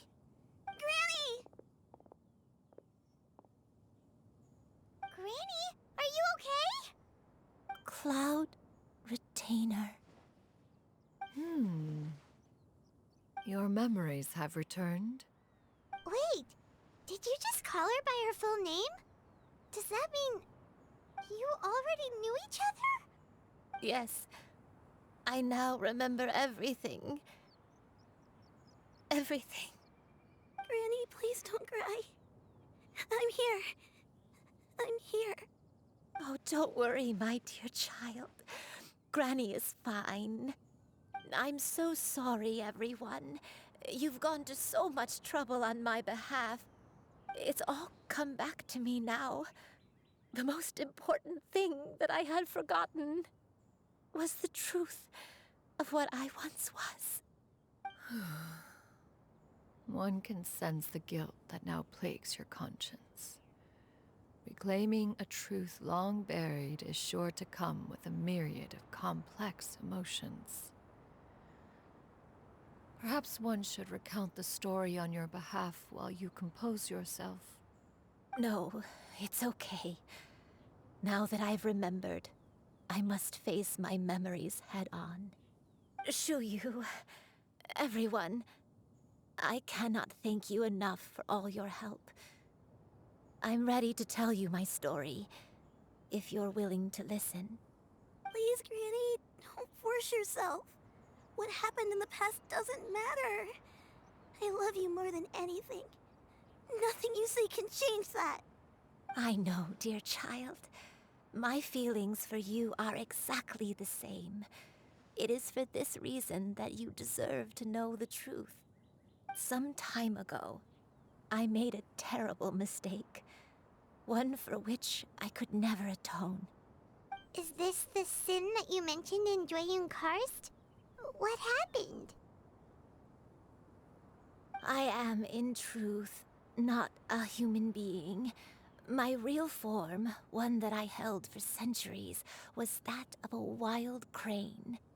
I spent many, many years living on Mount Outsong, bathing in the soft breeze and drinking the sweet dew of the mountains. At some point, I somehow gained wisdom and sentience.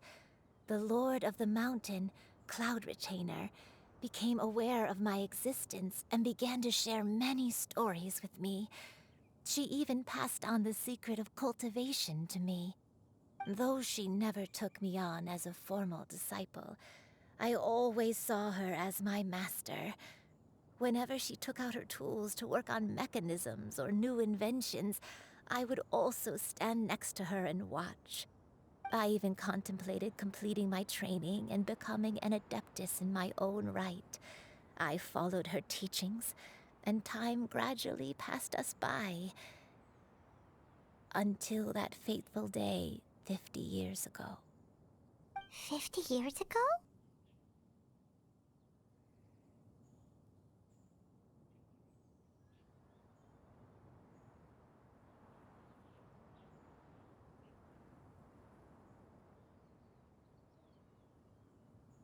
That's right.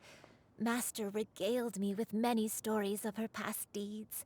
From them, I learned how she had saved people from a similar crisis in the past. She was the one I looked up to the most. More than anything, I dreamt of becoming an adeptus like her. I wanted to travel the land like she had, relieving suffering wherever I went. But I was still far from being a real adeptus. I possessed no ability to take on human form and fit in with the crowd. Once she learned of my desires, Master prepared a special dose of human mimicry potion for me. She warned me that the potion's effects would only last 10 years, and if I were to fail to return to my original form at the end of that time, I would forever forget my past as a crane and become something neither human, beast, nor adeptus. Oh no. So that was the source of your dementia all along. Was it because of Grandpa? Indeed, I fell in love. Though he was human, he had spent his entire life training on Mount Tianheng. When we met, it was not only my first foray into the world below, but his as well. Although clumsy and impulsive as he was, you'd think he was the real strange bird among the two of us. But still, just like me, he cared deeply about the world and wanted, more than anything, to cleanse it of all pain and suffering. I could not help but fall for him. But my time continued to tick away. Those 10 years passed by in a flash. Yet I did not want to leave his side, so I... Oh no, what happened next? I committed an offense. I wanted to stay with him, even if it meant living a life full of pain and suffering, even if it meant that I would eventually turn into a monstrosity. I knew I had betrayed Master's hopes, but I was too ashamed to face her. So I wrote her a long letter instead and asked someone to leave it outside her abode. I was convinced that she would not support my decision, and I lacked the courage to speak to her face to face. In my shame, I fled and tried to hide from the world, such that no one would be able to find me again. But that was only the beginning of my troubles. I began to suffer from a strange illness. My memories became hazy and confused, and I could no longer keep myself awake. I understood that my pain was caused by my refusal to return to the life I was fated to lead. Along with my memories as a crane, I soon forgot the true cause of my suffering as well. I knew only that I had committed a sin. All I could do was pray for forgiveness, even if I had long forgotten what needed to be forgiven. Looking back, I was beyond lucky to have come across that traveling merchant at Wangshu Inn. It was such a fortunate coincidence that we were there at the same time. If it weren't for those soul-revitalizing tea pills, I probably would have... Granny, what's wrong? Coincidence? Why did I ever think it was a coincidence? Tea pills concocted using the blood of an Adeptus? No, it couldn't be. Master, don't tell me. Back then, that merchant was actually... Human custom would dictate the conferral of gifts to be in order when one's progeny is wedded, would it not? Consider the pills a symbol of one's best wishes. So when I tried to conceal my name and mistakes from the world and hide myself away in perpetuity, the only person I managed to deceive was myself.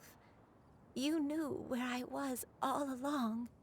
One still remembers when you were but a fledgling. You possessed a certain fondness for a particular game. You would hide yourself among a group of wild cranes and ask one to pick you out from among the flock. One found you with such ease every time. 'Tis a truth most evident. One always recognizes one's own, no matter what form they may take. Wait! Paimon's confused! So, Cloud Retainer, you found Yuendai again? But how? When? And what happened after that? Perhaps it is now time for one to recount the rest of the tale.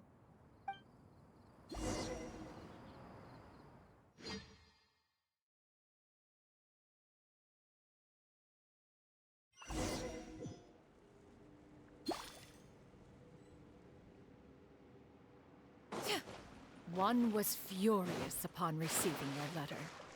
Seized with anger, one set out to bring you to your senses.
truth, one had more than a few misgivings about your chosen partner.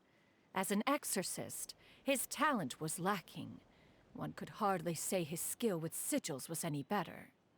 But soon, one came to appreciate the devotion he bestowed upon you during your illness. He never uttered a complaint and rarely left your side. Unwilling to begrudge someone of such character, one decided to overlook his aforementioned deficiencies, glaring though they may have been. Wishing to grant you a life without regrets, one gathered many divine ingredients and used one's own blood to create a form of medicine.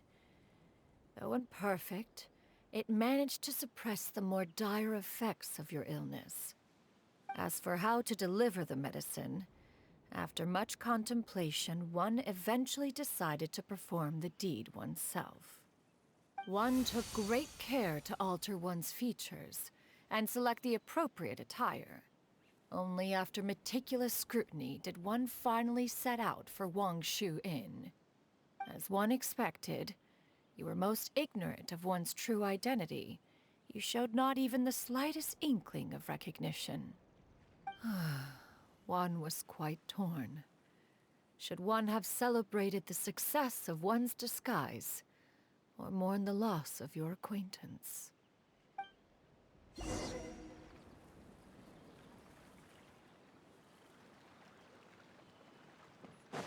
Yeah! Skyward! Yeah! Skyward! Scatter! Yeah! Skyward! Scatter!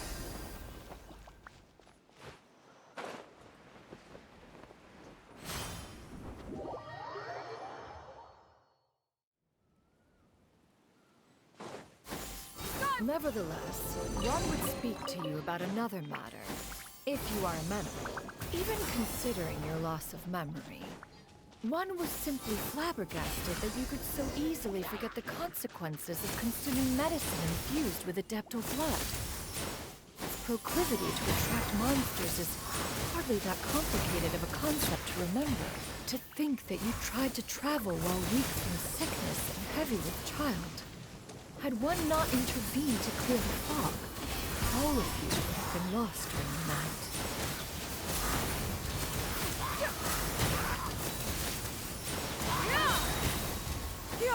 Scatter! Skyward! Seize the sky!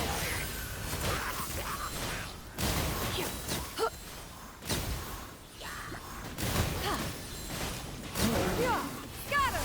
Skyward!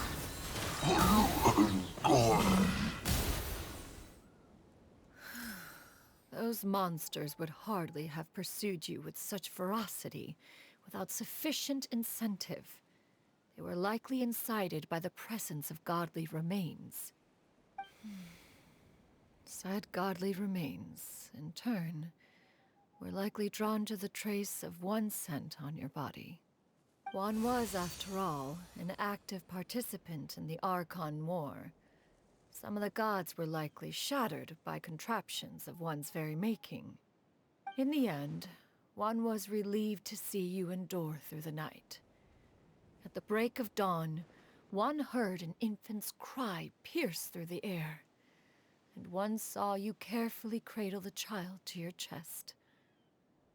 Although certain mortal matters remain foreign to me, one could not help but be moved by your joy. To see you happy, that was more than enough.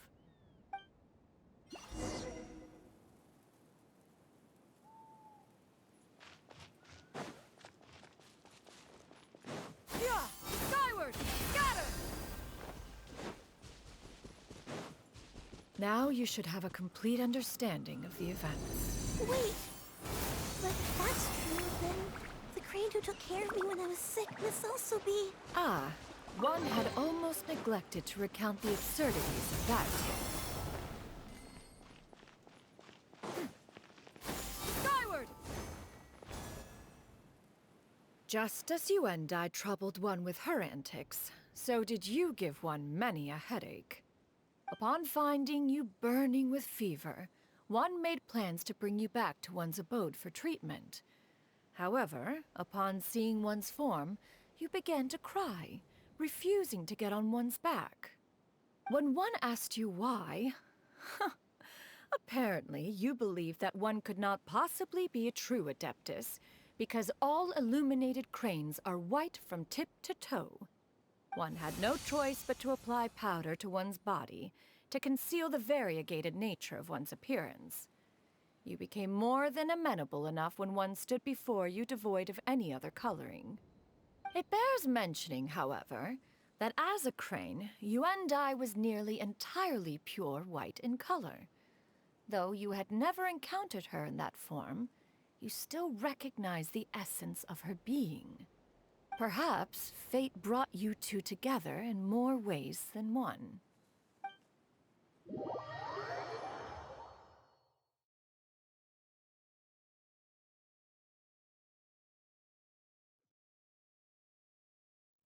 Now all has been revealed.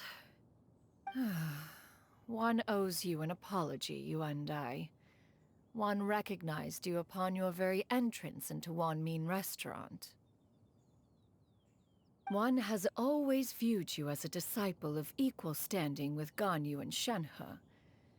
Indeed, one wished to bring your story to a satisfactory end with this visit to Liyue Harbor. Still, one could not reveal your identity right away. Had one simply informed you of all you had lost, all those cherished memories would merely have become the fictionalized account of another.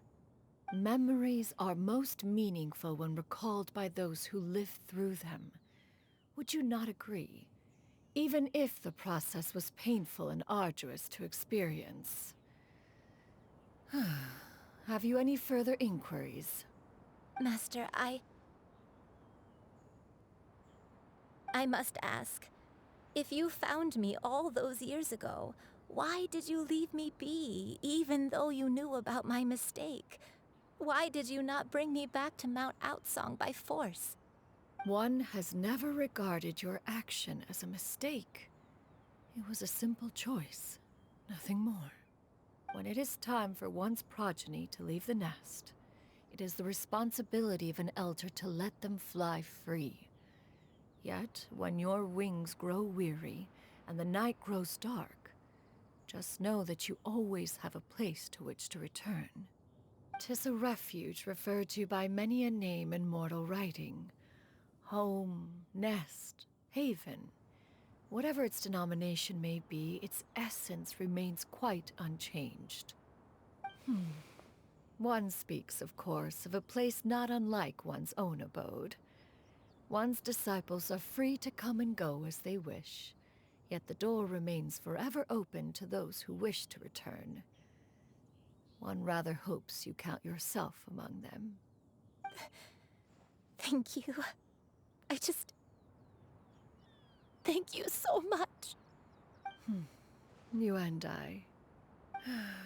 One expects you too have sensed the rapid deterioration of your condition as of late.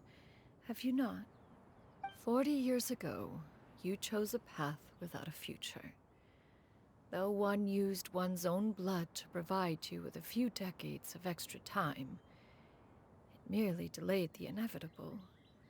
One may have extended the path, yet one was unable to alter its final destination. Even the power of an Adeptus has its limits. Had your condition continued to deteriorate, you would have forgotten your life as a human entirely. In the end, you would have turned into a creature lacking in the ability to even comprehend its own monstrousness.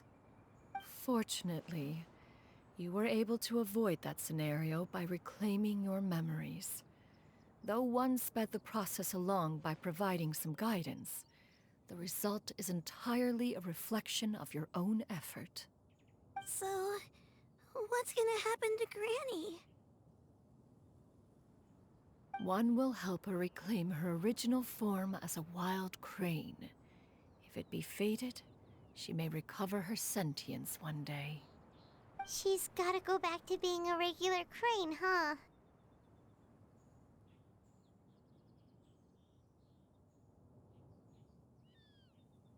Master, you've already done more than enough for me. I don't know how I could possibly repay your kindness. This is a better result than I could have ever hoped for. How much time do I have left? Not long. The transformation is imminent. Granny, please don't leave, okay? You're all I have left. Please. Don't be sad, dear child. Granny has led a wonderful life.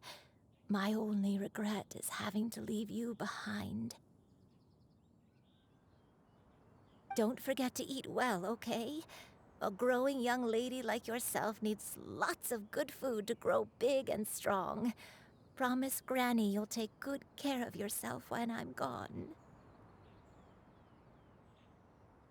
I promise, Granny. I'll do whatever you say. Good girl. Good girl. Don't worry. It's not goodbye forever. Granny's gonna become the most formidable crane in all of Mount Outsung. Granny will train day and night.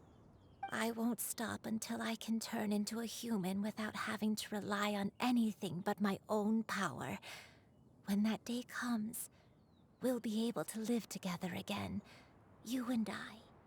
How's that sound? Good. That's a good girl. Even though we won't see each other for a little while, as long as we both work hard, we're sure to meet again someday. I'll eat well, Granny. I promise. And I'll wait for you, no matter how long it takes.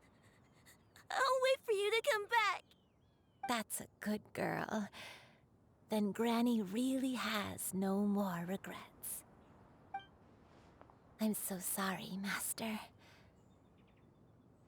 Thank you for everything.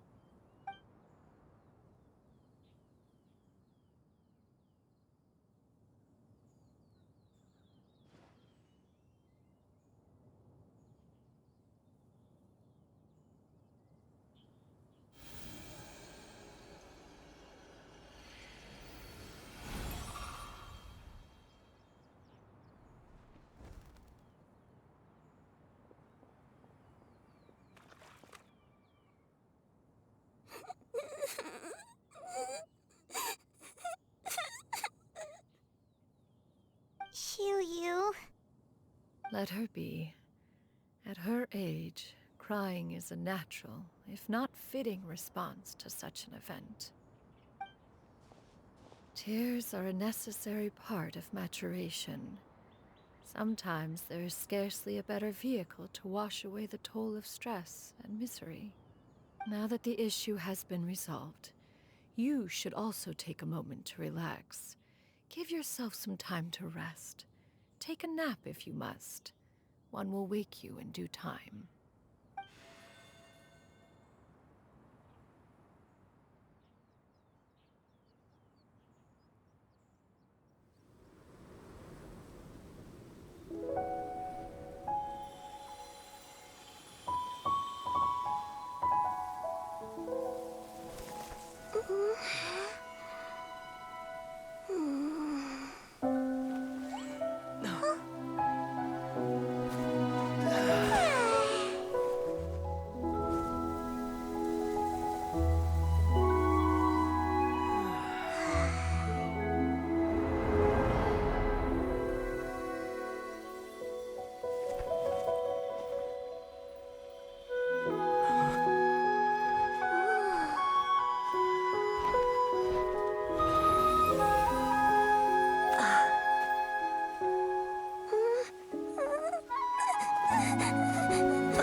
I always believed we would see each other again, that our days of separation would finally end, and all my troubles would be behind me.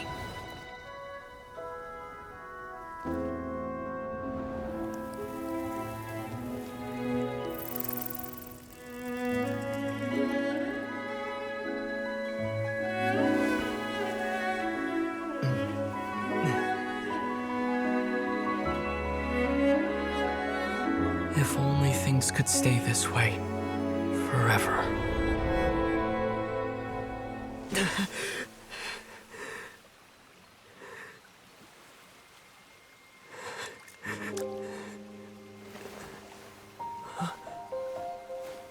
A nightmare? Curious. If you're relaxed, shouldn't your dreams be pleasant? It was a good dream. It's just... You weren't ready to wake up.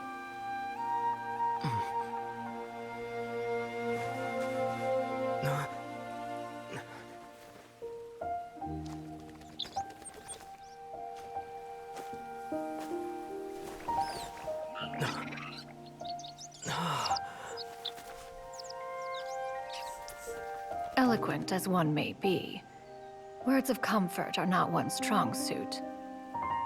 You are doing all you can. One can see your strength of will, your fearlessness in the face of danger. And so, whatever your dream may be, one believes that you shall achieve it. Of course, whenever the perils you face overwhelm you, or you become weary, one is always here for you.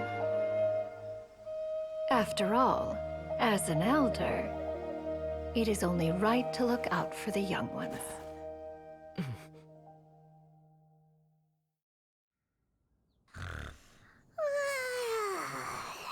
Grilled chicken drumsticks. Huh?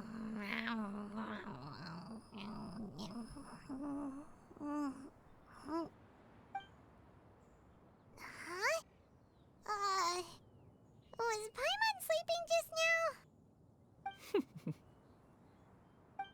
Oh, Paimon wasn't talking to you. Paimon had a dream about eating grilled chicken drumsticks, that's all. Madam Adeptus? Oh, Shuyu, you're awake. How do you feel? I feel a little better. Thanks. I know I'll see Granny again someday, so I don't feel so sad anymore. Madam Adeptus, could I ask you something? Would you take me in as a disciple? Oh, and have you reasons for this sudden interest? I know Granny thought what she did back then was wrong. She felt really bad about it. But without that mistake, I would have never been born. Even though Granny lost her memories, she never forgot to show me how much she loved me. So, I thought maybe one day, I could become a cool Adeptus like you, and help a whole bunch of people, just like Granny wanted to do. Upon some reflection, one supposes you are no mere mortal. The fact that Yuendai's blood flows through your veins is proof enough of that. If this is what you desire, one shall make it so. Thank you so much, Madam Adeptus. No, I mean... Master. Shuyu, are you sure about this? Paimon's gonna let you in on a little secret. We've seen Cloud Retainer's 2 other disciples, and they pretty much eat nothing but bitter herbs like Chinchin and violet grass.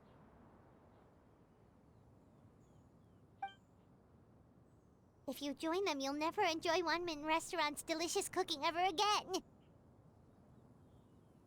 How utterly preposterous. One has never enforced such a rule. Every individual must find their own path to enlightenment.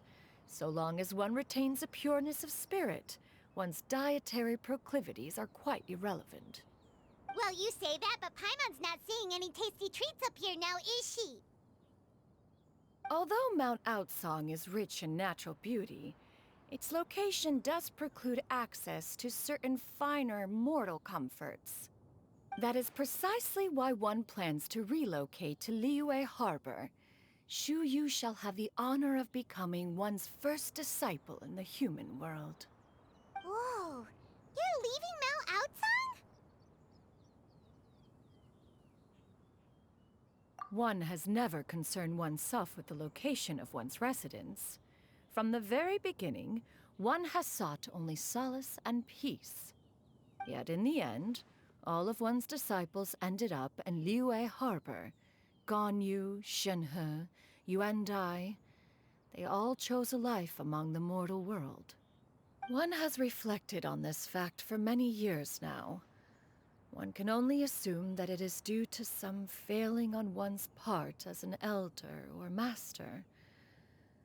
A failing, perhaps, of recognizing what it was they truly wanted. One is most curious as to what aspect of Liyue Harbor could have enticed them to remain there. One could hardly offer an opinion on the matter, but perhaps some time in the harbor will prove instructive. Why are you all so silent? Paimon is, just a bit shocked, that's all. So, does this mean we can grab a meal together in Liyue Harbor sometime? One has precious little time to squander. However, if one finds oneself otherwise unoccupied, one would not be opposed to the idea.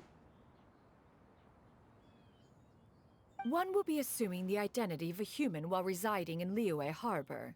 You should take care to avoid disclosing one's true identity. Don't worry, we'll help you keep it a secret. So, when can we expect to start seeing you in the city? Perhaps in 2 days' time. One has some matters to see to before one's departure. Preparation is the key to success, after all. One plans to put up various items from one's collection for sale. The earnings should provide for a comfortable living in Liyue Harbor. One has already picked out a handsome property near Chuhu Rock. 'Tis no small purchase, but what is mortal life if not one expense after another? Seems like you've really thought of everything. Then how about we meet up in Liyue Harbor in 2 days? A sensible plan. See you then. Oh, also, why don't you take this Suspensus Somnium mechanism as a souvenir? Anytime you should feel ill at ease in the future, you may try quieting your mind and sitting in meditation as you listen to its melodies. It might help you find a new perspective. Awesome! Thanks, Cloud Retainer! Hey, didn't we promise Xingqiu that we'd tell him what we found out? Should we make a trip to the Feiyun Commerce Guild? It's totally up to you.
Congratulations! Your concerns are excessive and unfounded. This is but a simple collection of ordinary valuables. Such intense scrutiny is hardly necessary. To be quite honest, your insistence on that fact is my primary cause for concern. In what way are any of these ordinary? Every single item here could be worth more than everything I own combined. I simply can't risk shelling out that kind of mora without proper scrutiny. If I'm wrong, I would never be able to earn it back, not even if I worked every single day for the rest of my life. I have to be careful. Yes, you can never be too careful. We're here, Cloud. Miss Shenyan, what are you guys arguing about? Ah, perfect timing. This ignoramus is questioning the authenticity of my wares.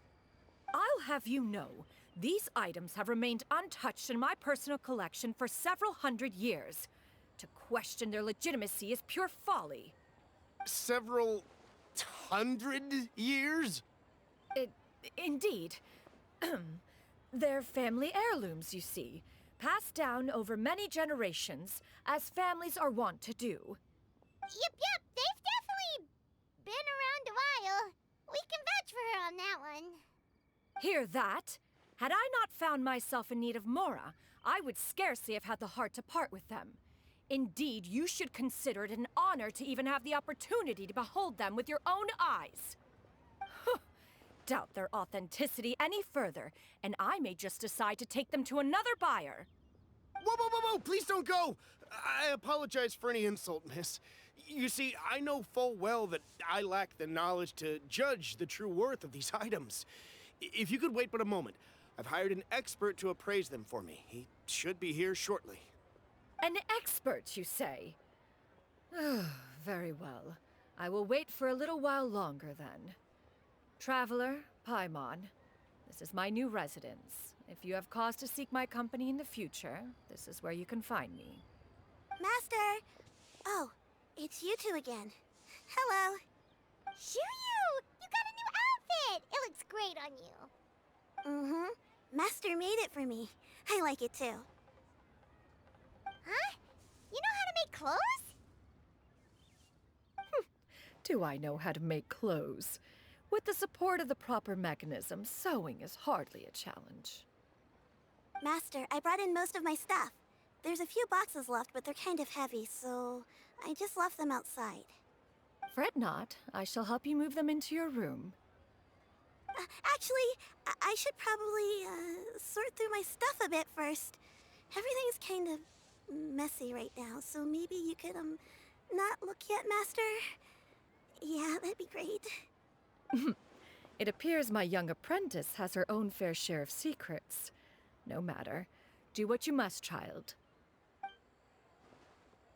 Now, this expert you mentioned. When can we expect their arrival? Soon. Ah, there he is! Here, allow me to make some introductions. This is Mr. Zhongli, a well-respected consultant at Wangshang Funeral Parlor and an expert in all manner of valuables and antiques. Mr. Zhongli, this is Miss Shen Yun. She's the one who's looking to sell the collection of valuables I mentioned earlier.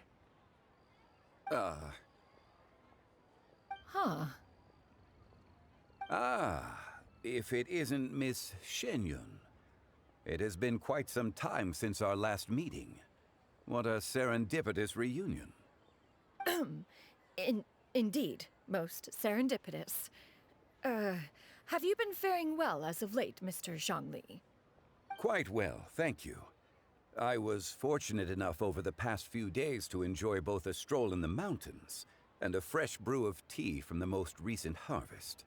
The experiences left me with such insight and peace. Huh. So you two are already acquainted? Indeed. How fortunate we are that fate has brought us together again. If you are otherwise unaware, allow me to inform you that Miss Shen Yun is a well-regarded collector and appraiser. She is well-versed in all fields, and oft-celebrated for her impeccable taste. You stand to gain much from this opportunity. You are too kind, Mr. Zhongli. True collectors pride themselves on their wealth of knowledge and eye for detail. I can say without a doubt that you are foremost in that regard. Why, you flatter me, Miss Shen Yun. It would seem that you are as self-effacing as ever. Not at all, Mr. Zhongli. Not at all. While I am loath to butt into this conversation, I must ask, you two already knew each other, and you seem to have quite a cordial relationship. Can I be certain that you're not working together to swindle me? I mean, you never know. A preposterous accusation. The heavens themselves would collapse before we would conspire to do such a thing. Miss Shen Yun speaks the truth. Contracts are built on honesty and trust. If that proves to be beyond your capabilities in this instance, this transaction may be taken elsewhere. Say no more. Let us depart. I jest. What fool would still harbor doubts after Mr. Zhongli himself has vouched for the goods? Miss Shenyun, wait!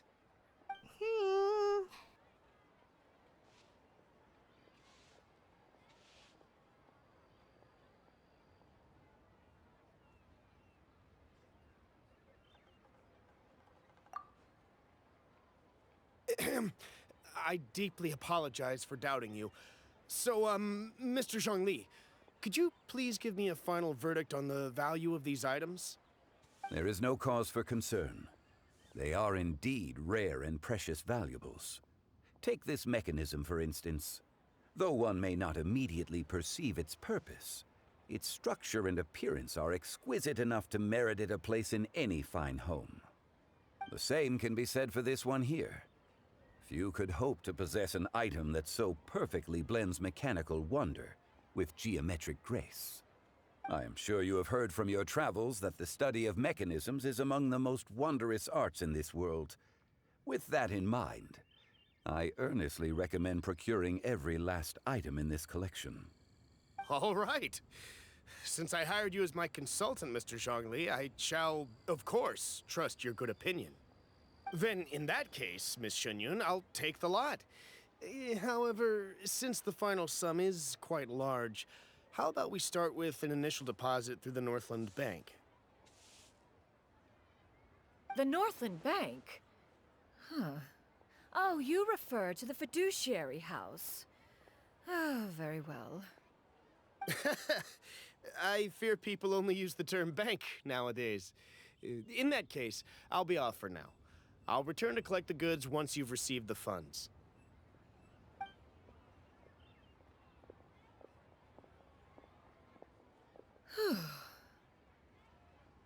Zhongli!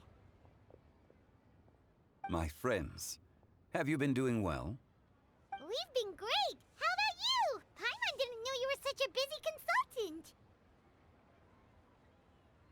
My days have been quite pleasant as well.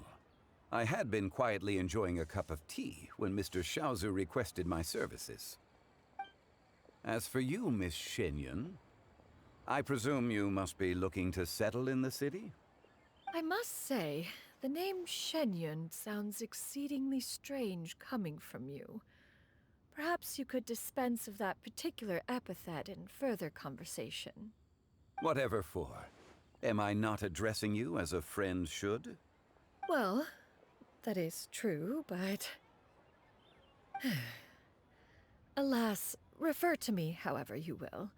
After all, a name exists such that others may address you with it. One is hardly ignorant of that fact. It would seem that you have gained many valuable insights over the years, Cloud Retainer. One has indeed. One's previous stays were all brief. Now that one has made up one's mind to move and settle, one has gained a much better appreciation of the hubbub and commotion of the city, as well as the people's hard work and ardor. This city is much changed from how it was more than 1,000 years ago. Not unlike the ocean tides, so too shall the movement of people ebb and flow. From turmoil to peace, enlightenment to aspiration. Human society possesses limitless potential. In another 1,000 years, the scene we witness here may change in ways that are impossible for either of us to imagine. Alright, that's enough reflection for one day. No need to get all sentimental on us. You make a valid point, Paimon. Now that the sale has concluded, what say one plays the host as we try some specialty dishes together? One must profess great interest in trying bamboo shoot soup. Perhaps you have forgotten, Cloud Retainer, but I once tried my hand at that dish. You were at the table on that occasion, so logic dictates that you should have already tried it. Oh? What occasion was this? It was a reunion between friends several centuries ago. Alas, you must have been too preoccupied to secure yourself a portion.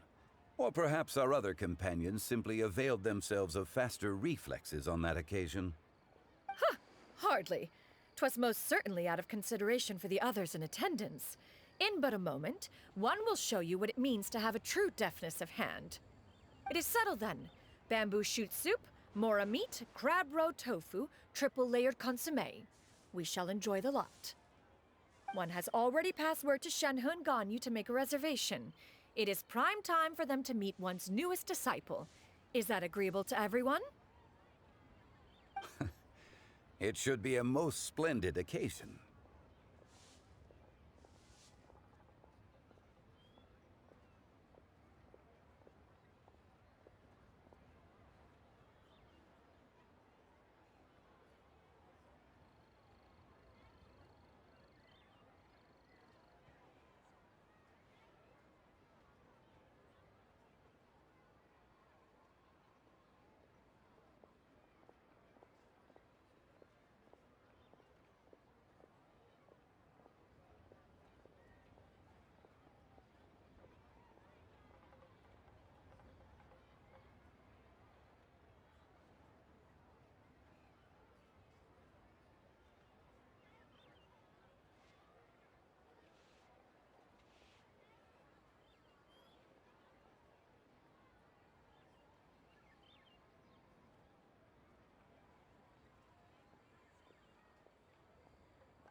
Shu Yu, come now, it is time to dine. Ah, this gentleman over here is Mr. Zhang Li. He is, A humble employee of Wangsheng Funeral Parlor. Pleased to make your acquaintance. Nice to meet you too, Mr. Zhengli. That should be everyone, right? Let's go!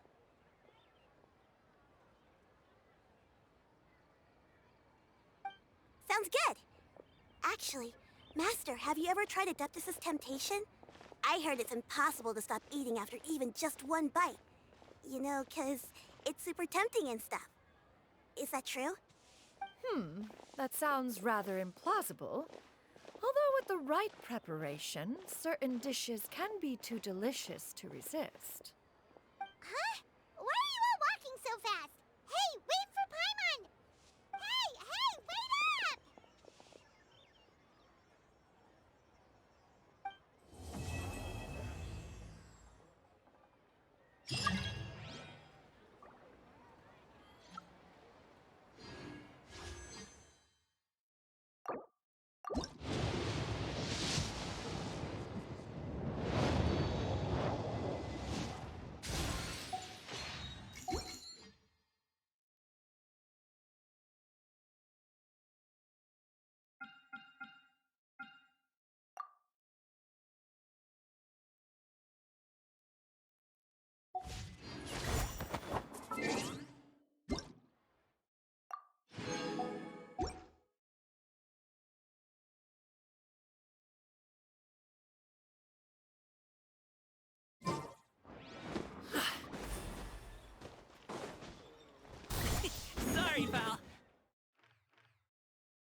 Let's go.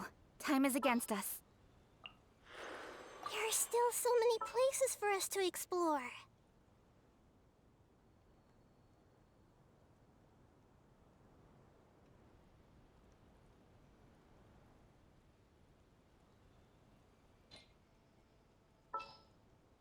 I'll lead the way. Follow me.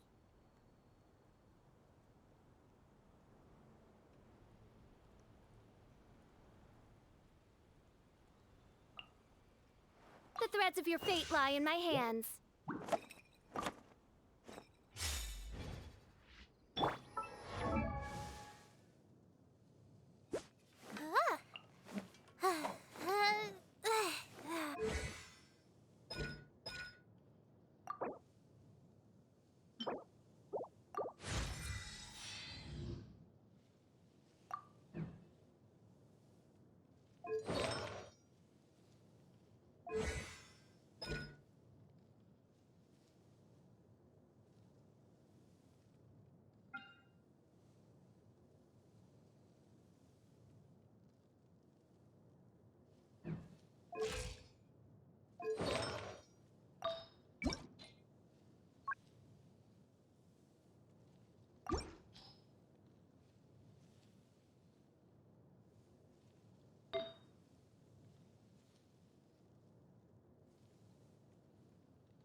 Hey!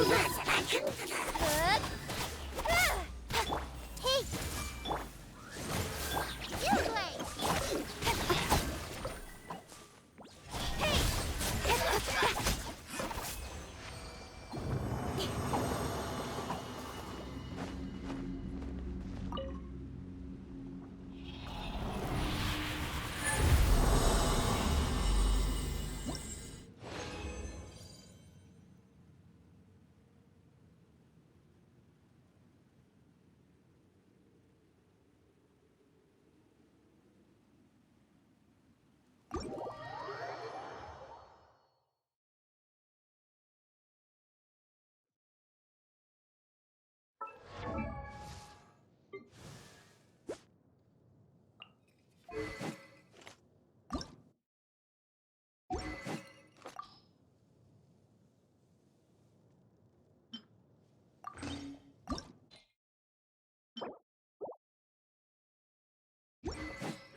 This realm is...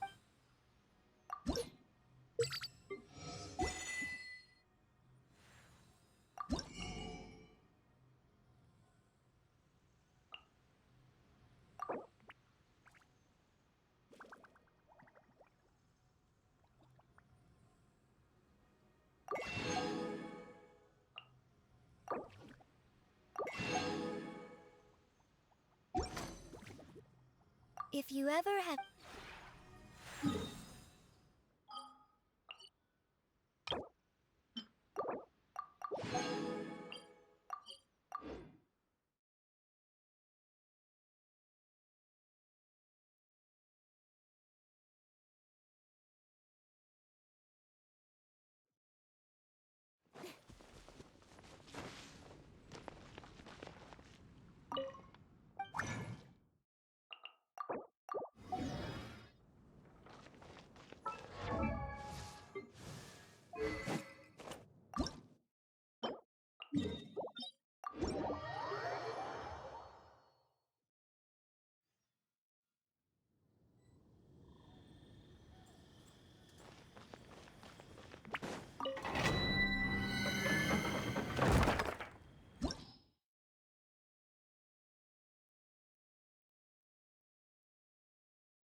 trinkets lie veiled within this desolate plain?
What trinkets lie veiled within this desolate plain?